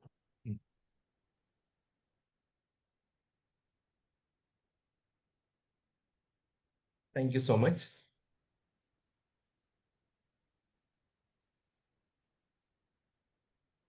തീർച്ചയായിട്ടും നിങ്ങൾക്ക് മറ്റ് സംശയങ്ങൾ കാര്യങ്ങൾ ഉണ്ടെങ്കിൽ ഡയറക്ട്ലി സാറുമായിട്ട് സംസാരിക്കാനുള്ള അവസരം സാറിന്റെ നമ്പറിലേക്ക് നിങ്ങൾക്ക് ഡയറക്റ്റ് കോൺടാക്ട് ചെയ്യാവുന്നതാണ്. സാർ പറഞ്ഞു ഓൾറെഡി ഓഫീസ് അവേഴ്സിൽ രാവിലെ 10 തൊട്ട് 5 മണി വരെയും സാറിനെ നിങ്ങൾക്ക് വിളിക്കാവുന്നതാണ്. എന്ത് സംശയങ്ങളുണ്ടെങ്കിലും സാറ് പേഴ്സണലി 1-to-1, അതൊരു ഡയറക്ട്ലി ഉള്ളൊരു സംസാരം എന്ന് പറയുമ്പോൾ അത് നമുക്കൊരു പേഴ്സണലായിട്ട് അതിനെക്കുറിച്ചെല്ലാം സാറ് ഡീറ്റെയിൽ ആയിട്ട് പറഞ്ഞു തരും. ഓരോ കൺട്രിയെ കുറിച്ച്. ഇപ്പം നിങ്ങൾ പഠിക്കാൻ ഉദ്ദേശിക്കുന്ന രാജ്യം UK ആയിക്കോട്ടെ, അത് ഏത് രാജ്യവും ആയിക്കോട്ടെ, സാർ അതിനെക്കുറിച്ചെല്ലാം വളരെ ഡീറ്റെയിൽ ആയിട്ട് സാർ ഓൾറെഡി പറഞ്ഞു. സാറ് 30-ലധികം വർഷവുമായിട്ട് ഈ ഒരു ഫീൽഡിൽ തന്നെ നിൽക്കുന്നതാണ്. സാറിന് തീർച്ചയായിട്ടും നിങ്ങളെ ഓരോരുത്തരെയും ഹെൽപ്പ് ചെയ്യാൻ സാധിക്കും. തീർച്ചയായിട്ടും നിങ്ങൾ ഈ ഒരു കിട്ടുന്ന അവസരം മാക്സിമം യൂട്ടിലൈസ് ചെയ്യുക. കാരണം നമ്മൾ പുറത്ത് പഠിക്കുമ്പോൾ അതിനെ കാര്യങ്ങളെല്ലാം വളരെ വ്യക്തമായിട്ട് അറിഞ്ഞിട്ട് മാത്രമേ നമ്മൾ വ്യക്തമായ ഒരു ഡിസിഷൻ എടുത്ത് നമുക്ക് വെക്കേണ്ടതായിട്ടുണ്ട്. കാരണം നമ്മുടെ കരിയർ ആണ്, നമ്മുടെ തുടർന്നുള്ള ഉപരിപഠനം കാര്യങ്ങൾ അല്ലെങ്കിൽ നമ്മുടെ ഒരു ജീവിതമാണ് ശരിക്കും പറഞ്ഞാൽ. സോ അത് നിങ്ങൾക്ക് പ്രയോജനപ്പെട്ടു, അല്ലെങ്കിൽ ഈ ഒരു വെബിനാർ നിങ്ങൾക്ക് പ്രയോജനപ്പെട്ടു എന്ന് ഞാൻ തീർച്ചയായിട്ടും വിശ്വസിക്കുന്നു. സാറിന്റെ നമ്പർ ചാറ്റ് ബോക്സിലൂടെ അവൈലബിൾ ആണ്. സാറിനെ ഡയറക്റ്റ് വിളിച്ച് മറ്റു സംശയങ്ങൾ നിങ്ങൾക്ക് ചോദിക്കാവുന്നതാണ്. വെബിനാർ നമുക്കൊരു സമയപരിമിതിയൊക്കെ ഉണ്ട്. അതുകൊണ്ട് നമുക്ക് തൽക്കാലമായിട്ട് വെബിനാർ നമുക്കിവിടെ അവസാനിപ്പിക്കാം. ഇതിൽ പങ്കെടുത്ത നിങ്ങൾ ഓരോരുത്തരെയും ഞാൻ നിങ്ങൾക്ക് നല്ലൊരു ഫ്യൂച്ചർ ഉണ്ടാകട്ടെ എന്ന് ആശംസിക്കുന്നു. സാറിനോട് സംശയങ്ങൾ നിങ്ങൾക്ക് തീർച്ചയായിട്ടും തുടർന്നും ചോദിക്കാവുന്നതാണ്. പ്രത്യേകിച്ച് നിങ്ങൾ ഓരോരുത്തരോടും ഞാൻ നന്ദി അറിയിക്കുന്നു. ഈ ഒരു വെബിനാറിൽ പങ്കെടുത്തതിന് മനോരമ ക്യുക്കേറുടെ പേരിലും എന്റെ വ്യക്തിപരമായ പേരിലും ഞാൻ നന്ദി അറിയിച്ചുകൊള്ളുന്നു. പ്രത്യേകിച്ച് സാറിനോട് നന്ദി പറയുന്നു. കാരണം IEC സ്റ്റഡി അബ്രോഡ് കഴിഞ്ഞ ഒരു 2000-ൽ സ്ഥാപിതമായതാണ്. അന്ന് മുതൽ തന്നെ ഇത്രയും വർഷം അവര് സ്റ്റഡി അബ്രോഡ് കാര്യത്തിൽ വളരെ ഡീറ്റെയിൽ ആയിട്ടുള്ള കാര്യങ്ങൾ മറ്റു വിദ്യാർത്ഥികൾക്കൊക്കെ പറഞ്ഞു നൽകുന്നു. നിങ്ങൾക്ക് ഓരോരുത്തർക്കും പ്രയോജനപ്പെടട്ടെ. പ്രത്യേകിച്ച് മനോജ് കുമാർ സാറിനോടുള്ള ഈ ഒരു നന്ദി ഞാൻ ഈ സമയത്ത് മനോരമയുടെ പേരിലും ഞാൻ അറിയിക്കുന്നു. Thank you so much sir. Thank you so much for wonderful platform. So ഇതൊരു നല്ല ഇൻട്രാക്ഷൻ ആയിരുന്നു. കുറേയധികം വിദ്യാർത്ഥികൾക്ക് എൻ്റെ പരിമിതമായ അറിവ് പകർന്നു കൊടുക്കാനായി സാധിച്ചു. അപ്പോൾ എപ്പോഴും ഞാൻ ഒരിക്കൽ കൂടി വിദ്യാർത്ഥികളോട് മാതാപിതാക്കളോടും പറയുകയാണ്, നമ്മൾ ഒരു വലിയ ഇൻവെസ്റ്റ്മെൻ്റ് ആണ് നമ്മുടെ ഫ്യൂച്ചർ, നല്ലൊരു ഫ്യൂച്ചറിന് വേണ്ടി ചെയ്യുന്നത്. അപ്പോൾ എപ്പോഴും ഇത്തരം വസ്തുതകൾ പലർക്കും, ഈ മേഖലയിൽ പ്രവർത്തിക്കുന്ന പലർക്കും ഇതിനെക്കുറിച്ച് അടിസ്ഥാനപരമായ ധാരണ പോലും ഉണ്ടാവില്ല. അവർ നിങ്ങളുടെ പണത്തെ മാത്രം ഉദ്ദേശിച്ചിട്ടായിരിക്കും പലപ്പോഴും പല കാര്യങ്ങളും നിങ്ങളെ അഡ്വൈസ് ചെയ്യുന്നത്.